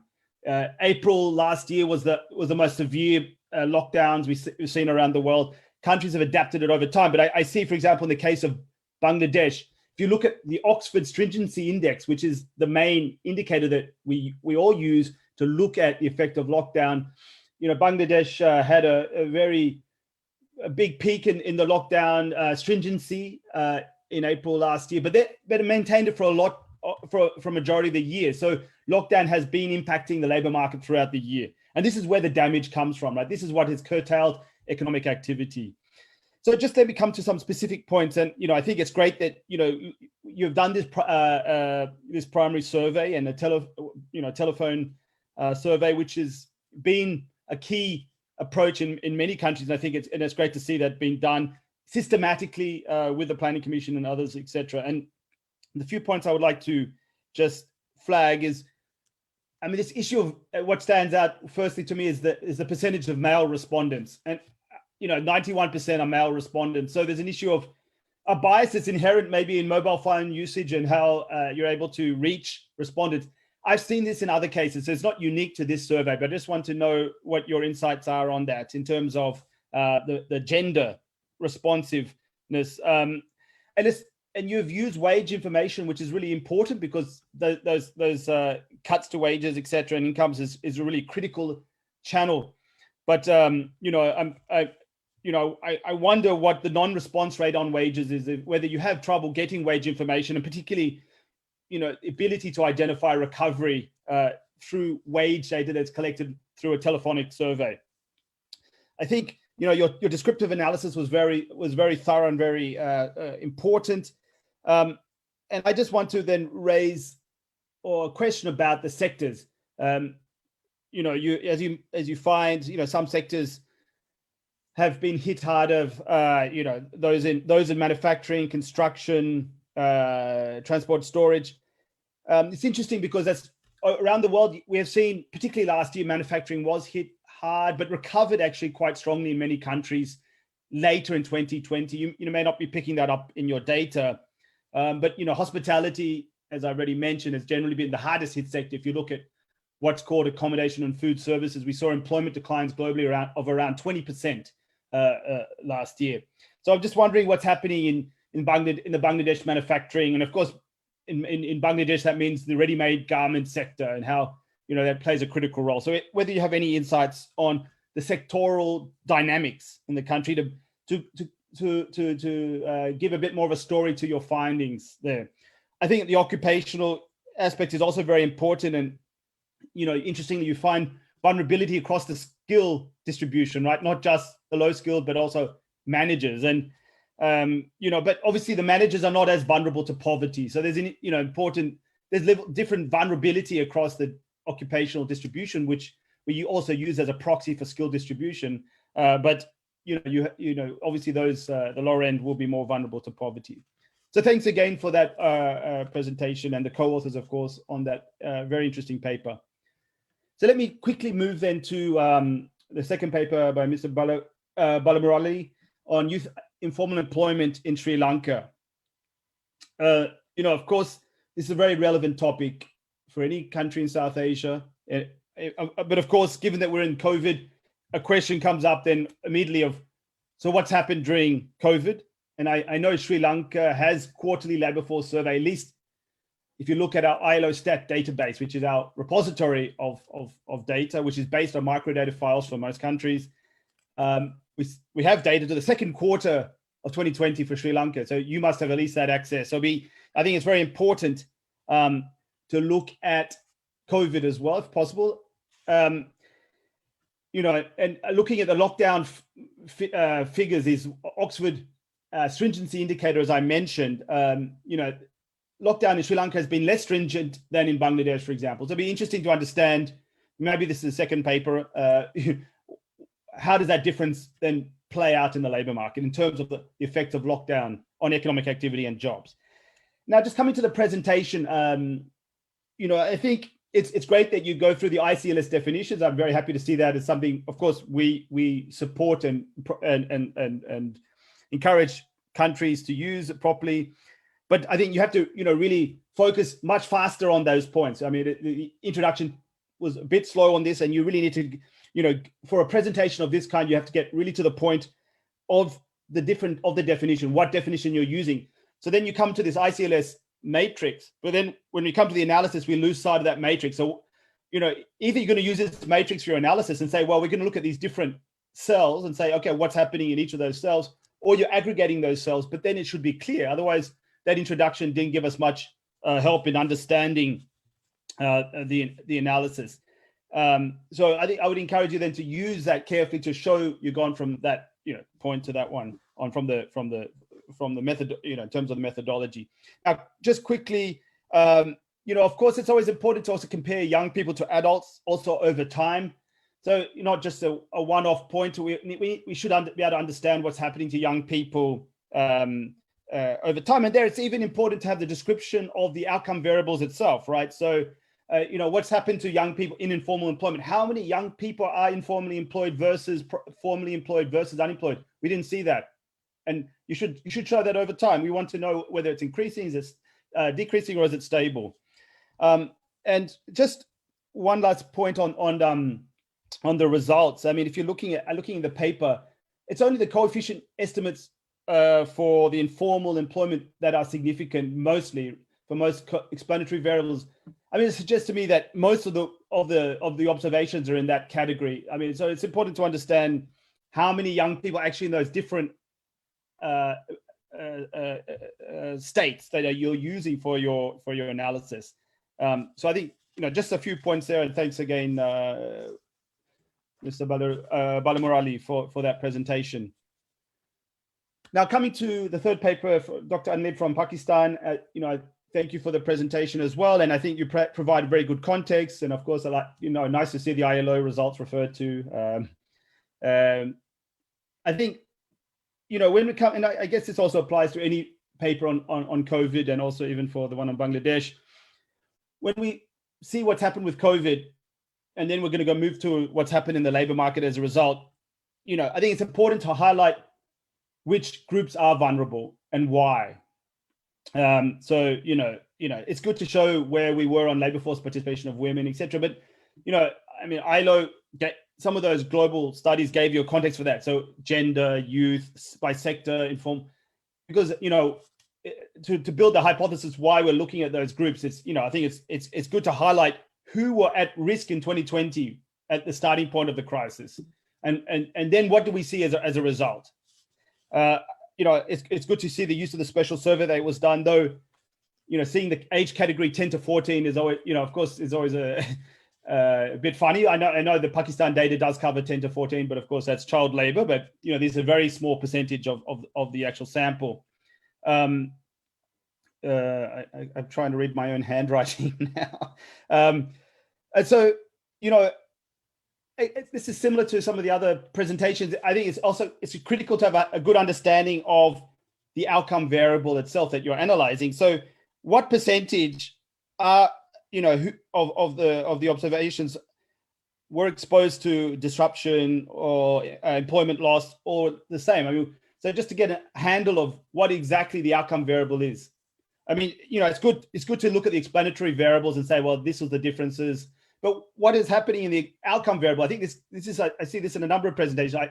You want to have a good understanding of the outcome variable before you go to the analysis. Is it significant? Is it moving? Is it changing? I mean, in this case, it's a one-off survey, so it's a one point in time, but let's have a good understanding of the outcome variable before we go to the empirical analysis. Empirical analysis is only there to confirm, to identify, to strengthen, but the outcome variable itself is something that we need to have a very good insight on. I like the analysis very much, and the emphasis on the low skilled. I didn't see the sectoral analysis there in the empirical part. We talked already also in the context of the other papers, the importance of the sector. This has been, very important dimension to the COVID crisis. So, be good to see some sectoral aspects picked up in the empirical analysis. And just finally on that one, the social protection support is very good to identify and highlight as well. I think, we all know what a critical issue social protection is. Okay, I just, come to the last paper, and hopefully I haven't taken too long on this. And thank you, Professor Banerjee, for this very interesting take on the crisis. I think I agree with the chair that it is important to look at the role of labor organizations. I would just say in terms of presentation, you should have got much faster to your results. I mean, I think, you should have made the case very quickly. I think most people here understand the levels of informality in India. You could come straight to the role of labor organizations. That was a value addition of this paper, and I think you could have come straight to it to say, well, we are looking at the role of labor organizations specifically, and there, I think it's important to understand what the labor organizations are doing in the area that you've studied, West Bengal. Not just, we all know SEVA, they're across the country, but what are they doing in the region covered? What is their role with workers? I mean, you gave some explanation, but I think, because one thing that is missing to me is in what were their role in preventing, for example, job termination, for informal sector workers? How does a labor organization, let's say SEVA, actually, act in a way that prevents job termination? And, I think, and it's great, you've done a primary survey to do this. Even with a small sample, even with this purposive sampling, we've all done those things, and I think it's important. I think in those cases, the numbers become less important than the stories that come with it, right? So understanding what the role of labor organization is, some of the qualitative insights that you'll get from those surveys. So, we all are economists. We love to see, empirical analysis. I'm no different, but I think in these cases, you want to bring a stronger story to the table to complement a sample that is not, of course, representative in any sort of a statistical sense. And then just in terms of the analysis, and this is what understanding the role of labor organizations, how do the workers differ? Those workers who are with the labor organizations differ than those who are not.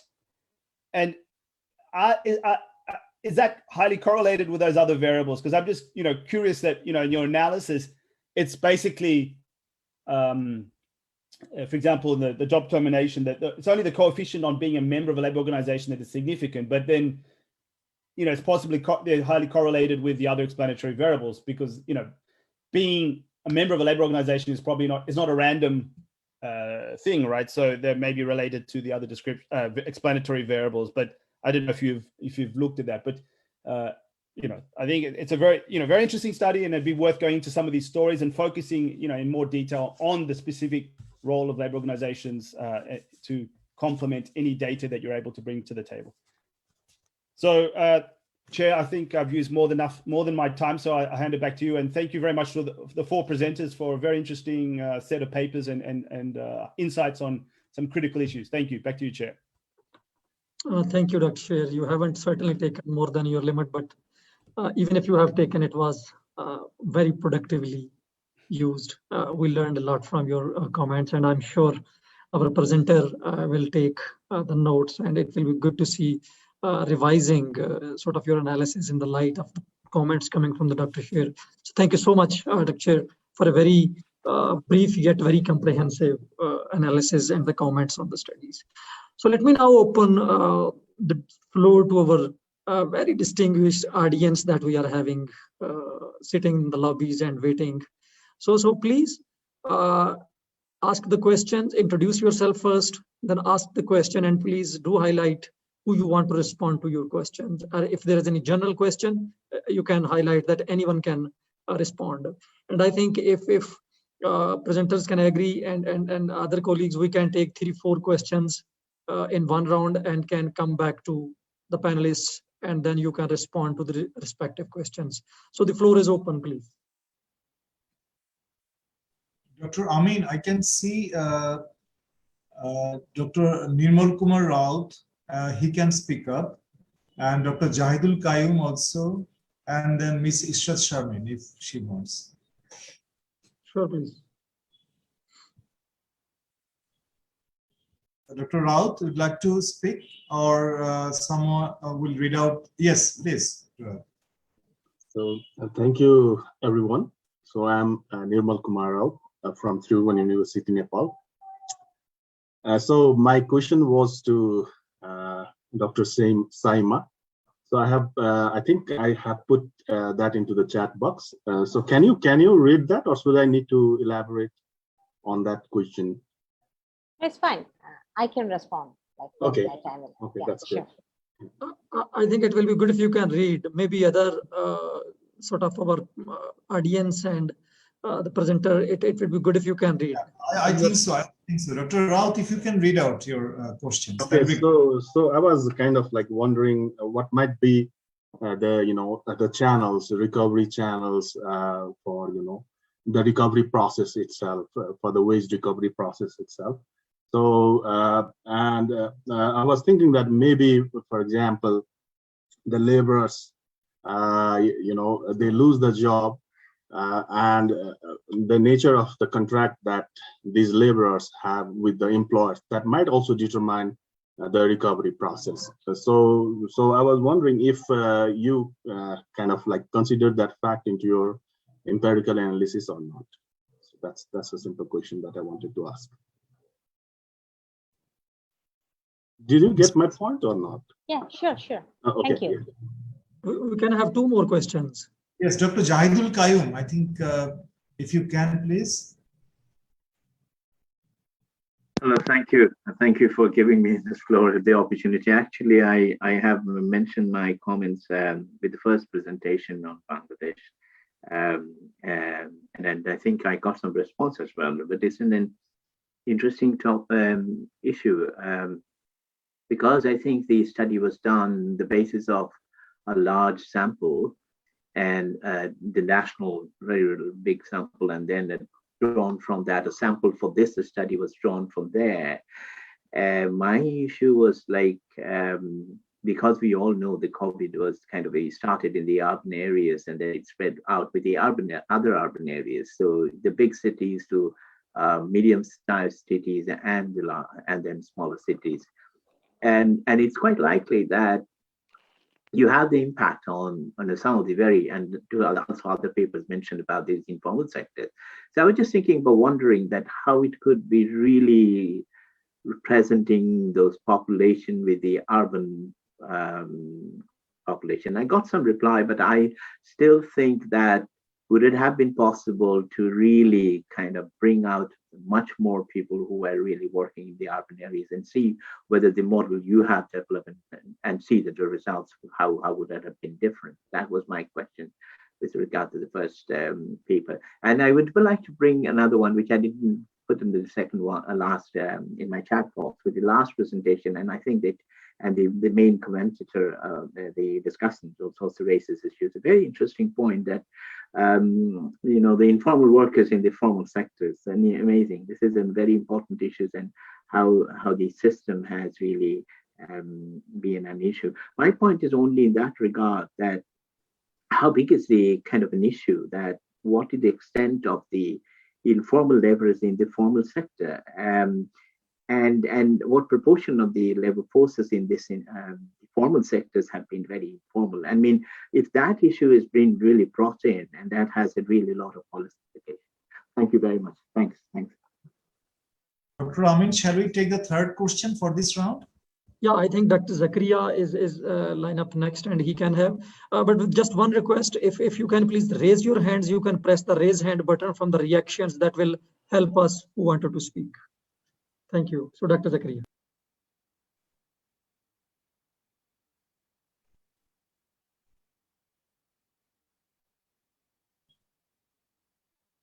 I think, yes, Shoaib, did you raise hand? This is Ishrat Ramin, speaking from Shoaib's laptop. So I had a question to Mr. Navaratnam. My question was regarding the analysis that he presented about the informality experienced by the youth population. I was interested to know how does it compare to the overall population, overall labor force that is, and I was also interested to know if he would take that to the extent of the whole South Asian labor market, the informality of the youth population, and according to that, the comparison between Sri Lankan's youth and the South Asian youth, or the comparative countries that is. Thank you. Thank you. So let's go first round of responses. We can start from Dr. Saima, then Ms. Banerjee, and then Navaratnam. So you can please take respective questions. Thank you Please so much. Brief response. Yeah, thank you so much, Dr. Shedberik, for useful comments and also the respondents. So if I want to be quick. So firstly, regarding the male-female disaggregation, one thing is, yes, the female proportion is quite low in our sample, but at the same time, if you look at the type of labor force participation of female, like it's 36% labor force participation of female, and male is 80% in Bangladesh. And among this 36%, also like 30% are unpaid family worker. So from that point of view, if we just think about the wage employed and self-employed women who are in the labor market, in comparison to with respect to the national average, we were not that surprised to get this number, to get this respondent. But yes, of course, your point is very well taken. There can be issues related to the fact that often females are not very comfortable to talk to the respondents, and that's also not only in the telephone survey, but also in the physical surveys we see this issue. So that is one point, and we can mention this thing as well. The second point is about the RMG and non-RMG and manufacturing sector. So we have information of that, and I was looking at this, and for example, in the among the wage employed in the manufactured RMG, like 38%, they say they have not been recovered. But at the same time, when we look at the transportation sector, more than 50% say that they were not been able to recover. And in the construction sector, it was more than 41%. So you rightly pointed out, in our data, we have also found that in comparison to manufacturing sector, construction sector, transportation sector, hospitality sector, these have been more hardly hit, and they were not able to recover till when we did this survey. The third point is the wage non-response. Surprisingly, we didn't find that much of wage non-response. There were non-response mostly of the fact that like they didn't want to participate in the study. Because they didn't want to respond, and they said like what benefit we will get, something, questions like that. So it was not. So when they responded, we more or less found the data for wage, and when they didn't respond, they did not respond. So in sum, I think these were the quick takes on your question. I hope I was able to provide some responses.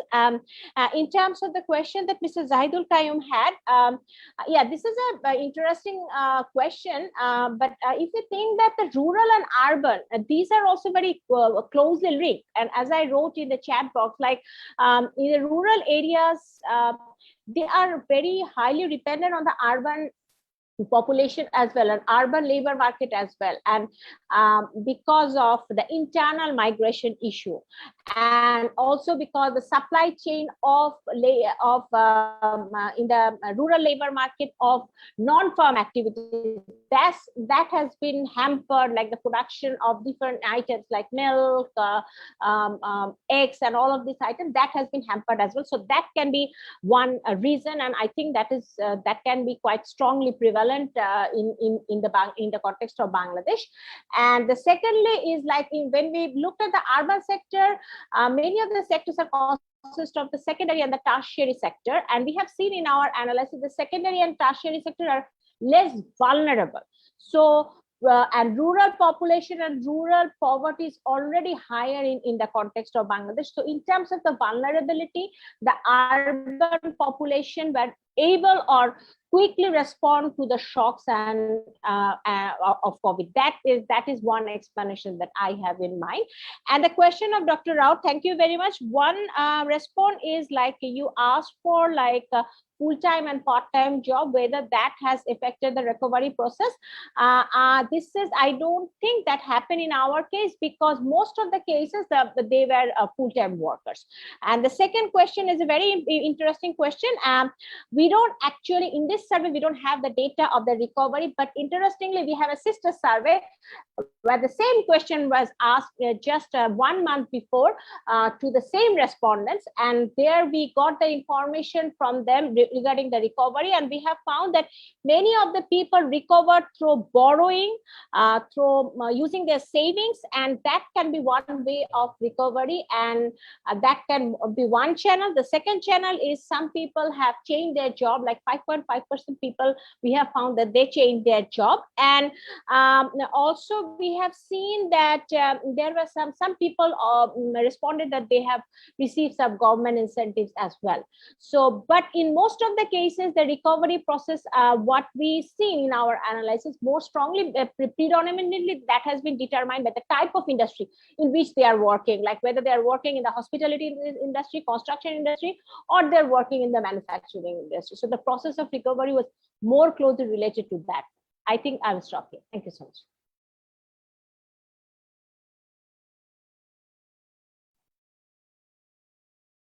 Yes, Ms. Banerjee, you can go ahead, please. Yes, thank you. I just want to tell one thing about sector-specific focus, basically. I told during my presentation that the time of survey, we included informal workers working both in formal sector as well as informal sector. So it is not that we are only considering informal workers who are working in the informal sectors, because during the last decade or more, we are experiencing in India increasing informalization of formal sector. So majority of the jobs are getting informal in nature. So in many cases, they are not getting the required social security benefits and all the benefits associated with formal jobs. And in our data, actually, this picture is represented well, though I have not went into much detail about it. In my survey, around 59 to 60% of the respondents, they are working in formal sector as informal workers. Basically, in education sector, they are working as guest teachers. Actually, they are not getting any kind of social security benefits, and also in healthcare sector. Some are in banking sector and several other sectors that are formal in nature. So their representation is quite high in my sample. And I would take the advice that to extend this research and to go more in detail, to do some analysis sector specific way. I think it may come up with some more interesting finding as well. So thank you. I think I have answered the question, and thank you. Thank you. So over to you, Navaratnam.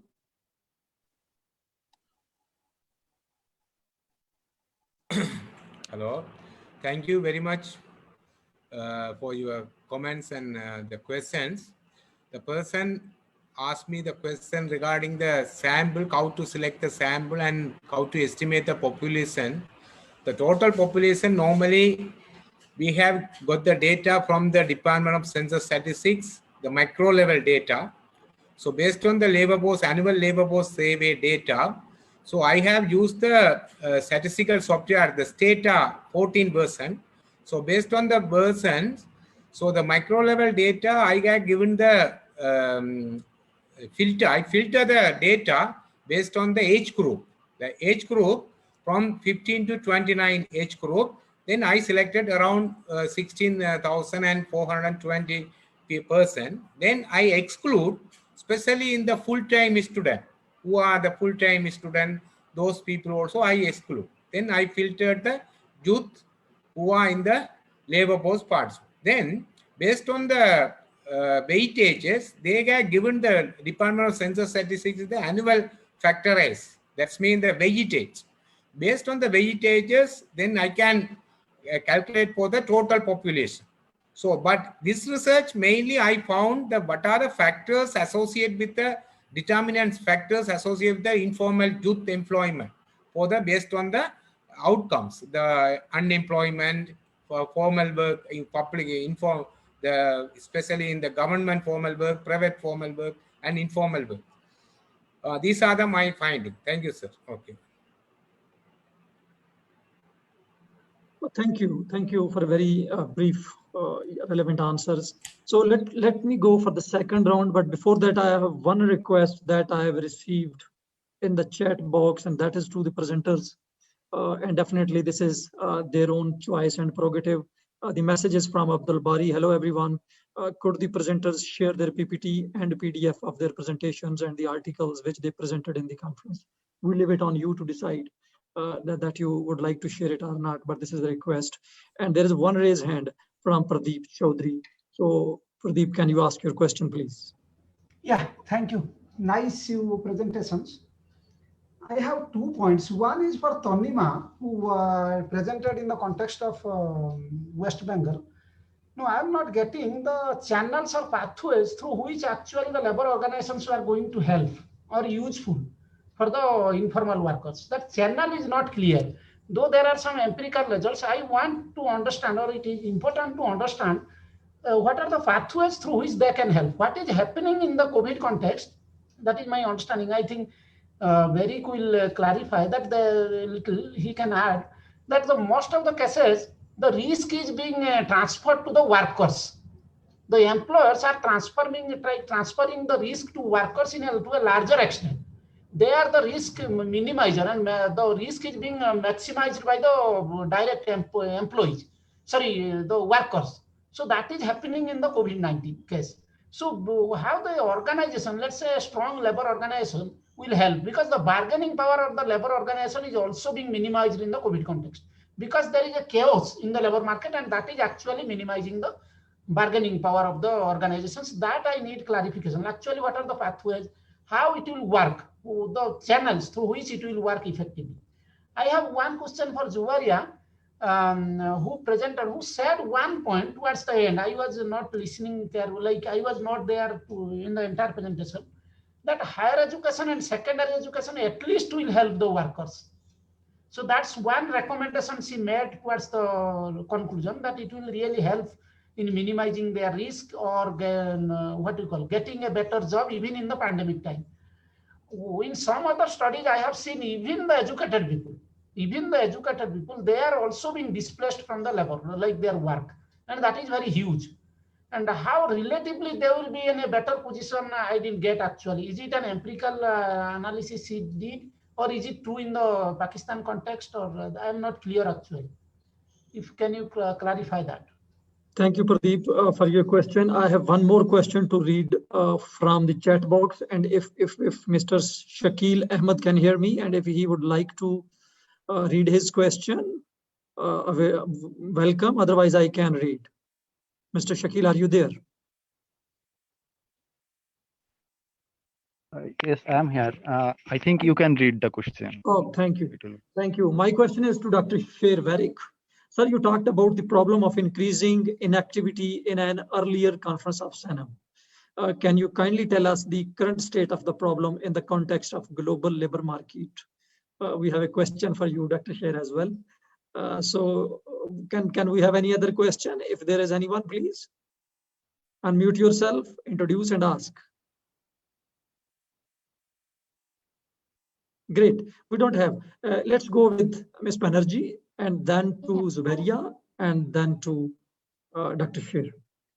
Yes, I think we already know that over time, I have also mentioned during my presentation that over the years, trade unionization has been declining in India, and in West Bengal it is also the case. But what I have found out during my survey, actually I have collected not only some quantitative information but also some qualitative information that was very useful to understand the method, that is how labor organizations, though they are supposed to be not much powerful in the present context, then how they can negotiate with employers to protect the informal workers.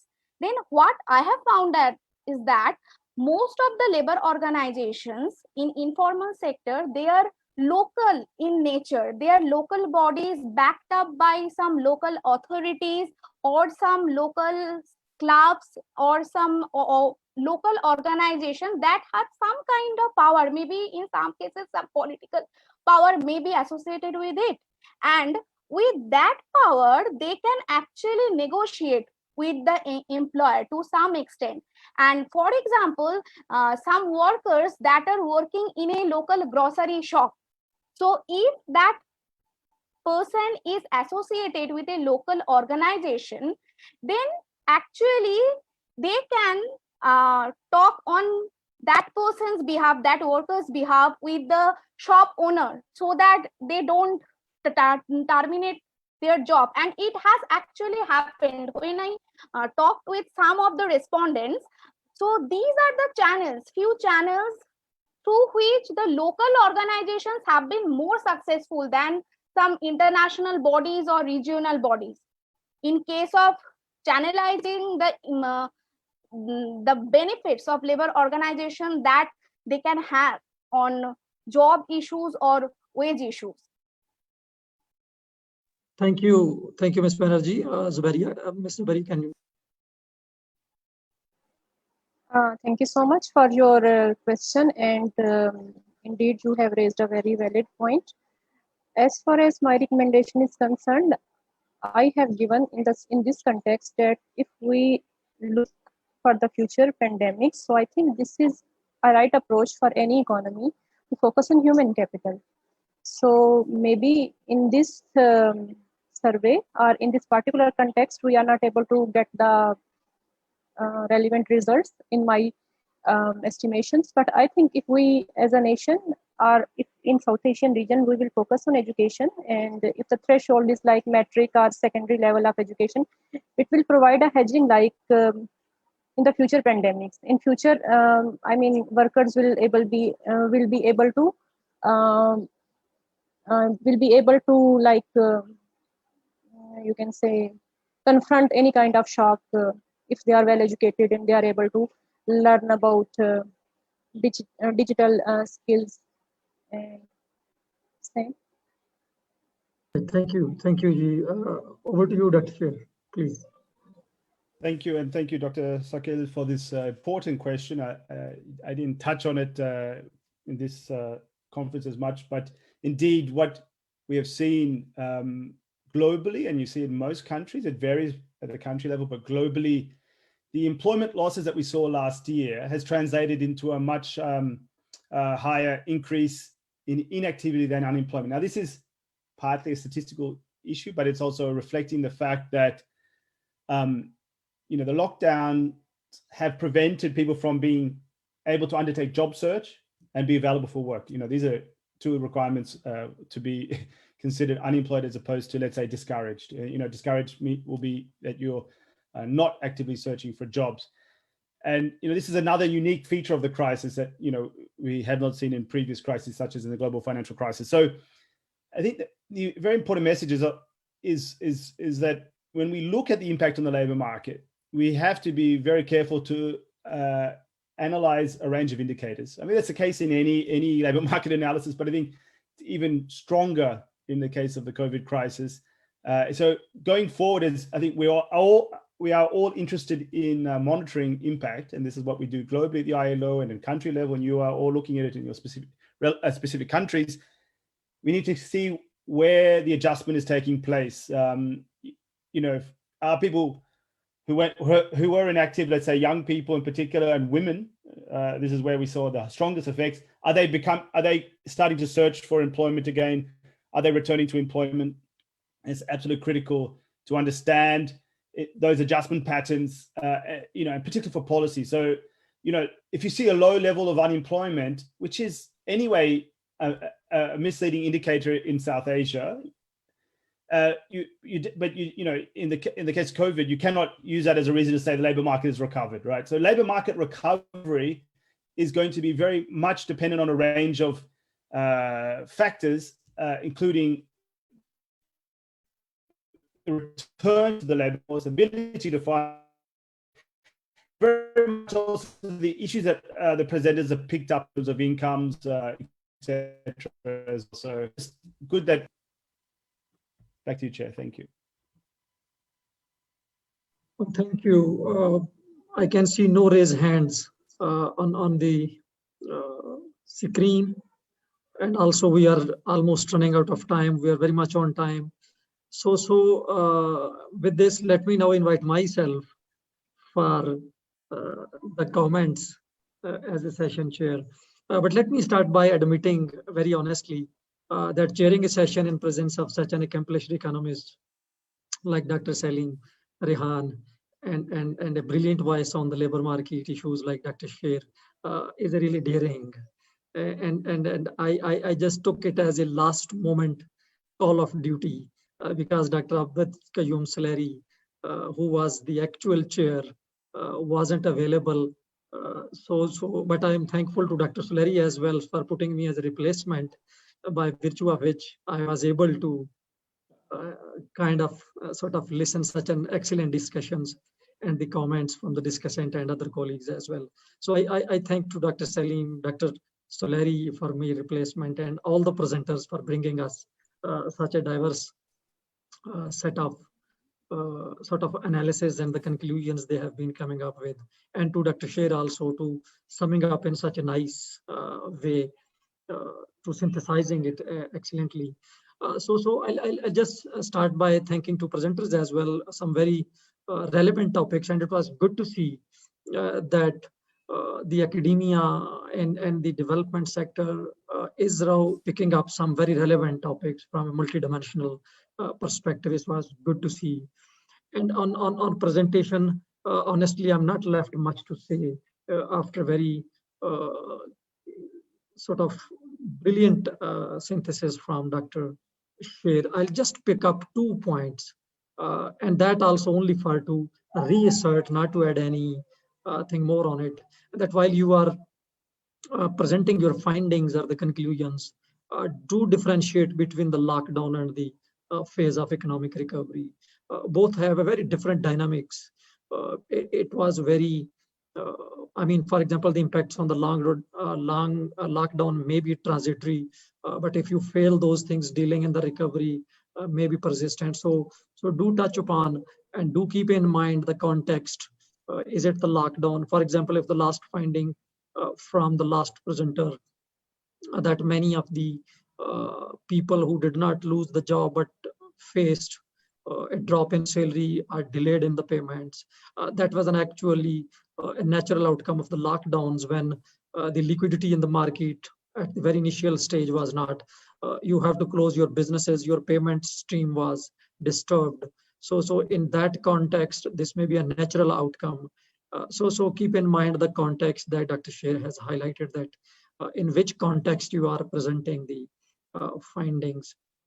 And another point that was raised by Dr. Sher, and I'll sort of put it for your own again, that qualitative analysis, the case studies, for example, are a very powerful tool, particularly to explore the information which a regression analysis compresses while estimating the averages, betas for you. So it will be good to see bringing a qualitative analysis, more even than the regression. I would like to encourage you. That can contextualize your findings.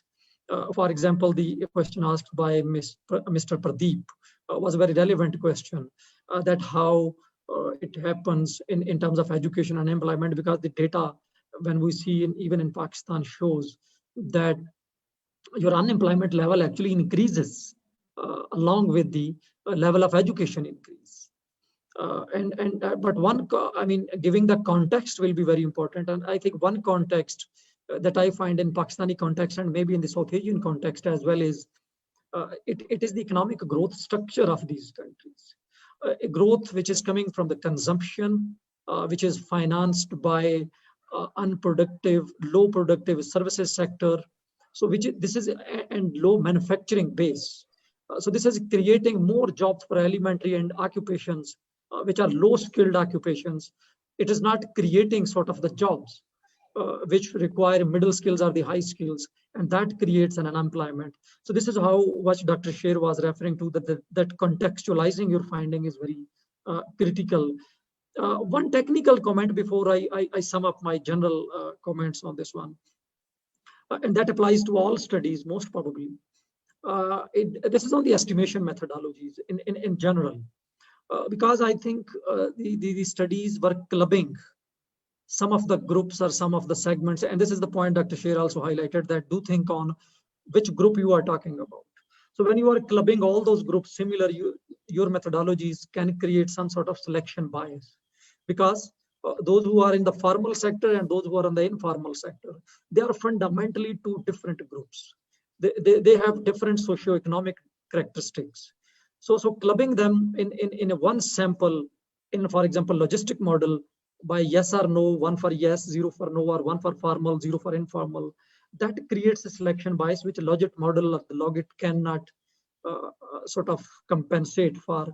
So maybe in your future research, you may think of a kind of instrumental approaches which can help these selection biases. For example, the one is the two-step Heckman model, where you can introduce you have to just do one additional equation in your model. The one that you're having is called outcome equation. And you can have a selection equation where you control those characteristics, which can create a systematic difference between those who are implied, those who are not implied, those who are in the formal sector. And this applies to all the studies across. And you may also bring in some counterfactual analysis, for example, that what happens because if you have to draw some meaningful policy implications, you have to be very specific. And Dr. Sher very rightly pointed that you do not need to pick all the control variables that you have added. You can pick 1 or 2 intervening variables that you wanted to see the policy proposals or the policy recommendation or policy changes coming into, and then you can explore them further. That what happens, for example, there will be a joint impact of many variables. Educated, living in a rural area and living in an urban area have a different impact. So you can have a joint impact, interactive impact, for example. Similarly, returns on education vary by the sector of employment. If you are in informal sector, you are generally having low returns for the same level of education. So these are some of the interplays that you can go into your studies. I'll just close with 3 comments on a general note, and taking this COVID-19 as an opportunity, actually. Generally it is said that the crises are the opportunities that should not let go. These should not be the missed opportunities. And for South Asia, I think it has very, at least 3 opportunities that I can right away say. Number 1, it can be a shared learning from each other's experiences. For example, many of the studies, those who are presented for Sri Lanka, for Bangladesh, have many lessons from Pakistan, and from Pakistan, many lessons from India and other countries, and same from India coming to Pakistan. So I think these new modes of interacting, like when we are sitting, has opened a window of a joint learning and the shared learnings from each other. So the conferences like SANEM can provide a platform from the shared learning.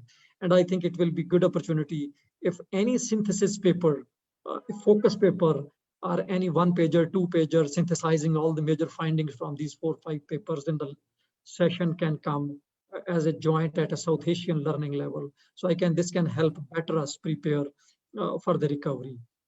My second point is again that COVID has provided us an opportunity with particular focus on South Asia, where trade in goods have been sort of restricted due to some unfortunate sort of situations that is very prevalent in South Asia. And we have one of the lowest intra-regional trade in the world. But I think one thing that COVID has provided is that it has made services now tradable. I mean, it has replaced goods with the services. Actually, the services are now more tradable than the goods, and this is where the technology, digitalization can help you to overcome those border and other situations where you may not travel physically into many parts of the South Asia, but through digital modes, the tradable services are a good opportunity, and I think this is where South Asia can compensate those missing opportunities which were missed in the goods trade regime. So that was my second as a coming from. And finally, on just to see that moving forward, taking this opportunity, I think South Asia need to focus on a shared recovery, and which is inclusive in nature. And based on one of the recent work that is coming at a South Asian level, I'll just give bullets on the 5 points, and many of them are coming from your presentations. Rather, I think all of them can also common in your presentation. The one is the increased social spending and expanded social protection. That will be very critical for a sustained and fair recovery. And many of your presentations are coming this very common theme. One thing that I think I've been missed in presentations, maybe it was not sort of given the topic or the time, that is mass scale vaccination in South Asia. That will be very critical, particularly in terms of, if I can put it in labor market context. If you have to open those sectors which require a physical presence and which need a very close interaction and the in touch, mass scale vaccination will be very critical. South Asia remains one of the region with a very low vaccination drive. So I think we need to pick up on vaccination. And third, that is shared across the all presentations and the comments, was investments in jobs for all, equitable sort of equity-based interventions for the job, where you more protect those who are the most vulnerable, will be critical. And for this, we need resources. And I think in this context, one of the key worry that I see for South Asia is the regressive taxation as a source of revenue maximization. And I think in this context, we were strongly recommending a progressive taxation that South Asia needs to shift. And within context labor market, it must focus on incentivizing the sectors which are highly job elastic and which are more vulnerable. So this can be 2 criteria for macroeconomic policy. And this is what we are calling sort of fiscal planning, which is sensitive to labor market. So labor market sensitive fiscal planning will be critical. And finally, just I conclude taking the points from the presentations as well. And that is the promoting economic, financial, and digital inclusion. So I think these points can ensure a shared and inclusive recovery in South Asia. I once again thank all of you, to Dr. Rehan, SANEM, Dr. Sher, our presenters. I'm just leaving this session with a higher level of learning in terms of labor market and in context of South Asia. Over to our colleagues from SANEM. Thank you so much, Dr. Sajid Amin. I think it was an excellent chairmanship, and we have been benefited quite a lot, from your deliberation, and of course from Dr. Sher, who is my very old friend, and thank you so much, both of you. And I know Sher for long, but Dr. Sajid Amin, I'm really grateful, learning about you and also being in touch with you. We'll actually do something, together in the future too. So we look forward to it. That's really good. I must thank the 4 presenters. I think there's a wonderful session. I think the kind of discussions, the level of discussions we had, and also the participants who raised questions. So with this, we conclude this session, and we look for invite you for the next session, which will start in 50 minutes from now. And thank you so much once again. Thank you. Thank you. Thank you, everyone. Thank you. Bye-bye. Have a good day. Thank you. Thank you. Bye.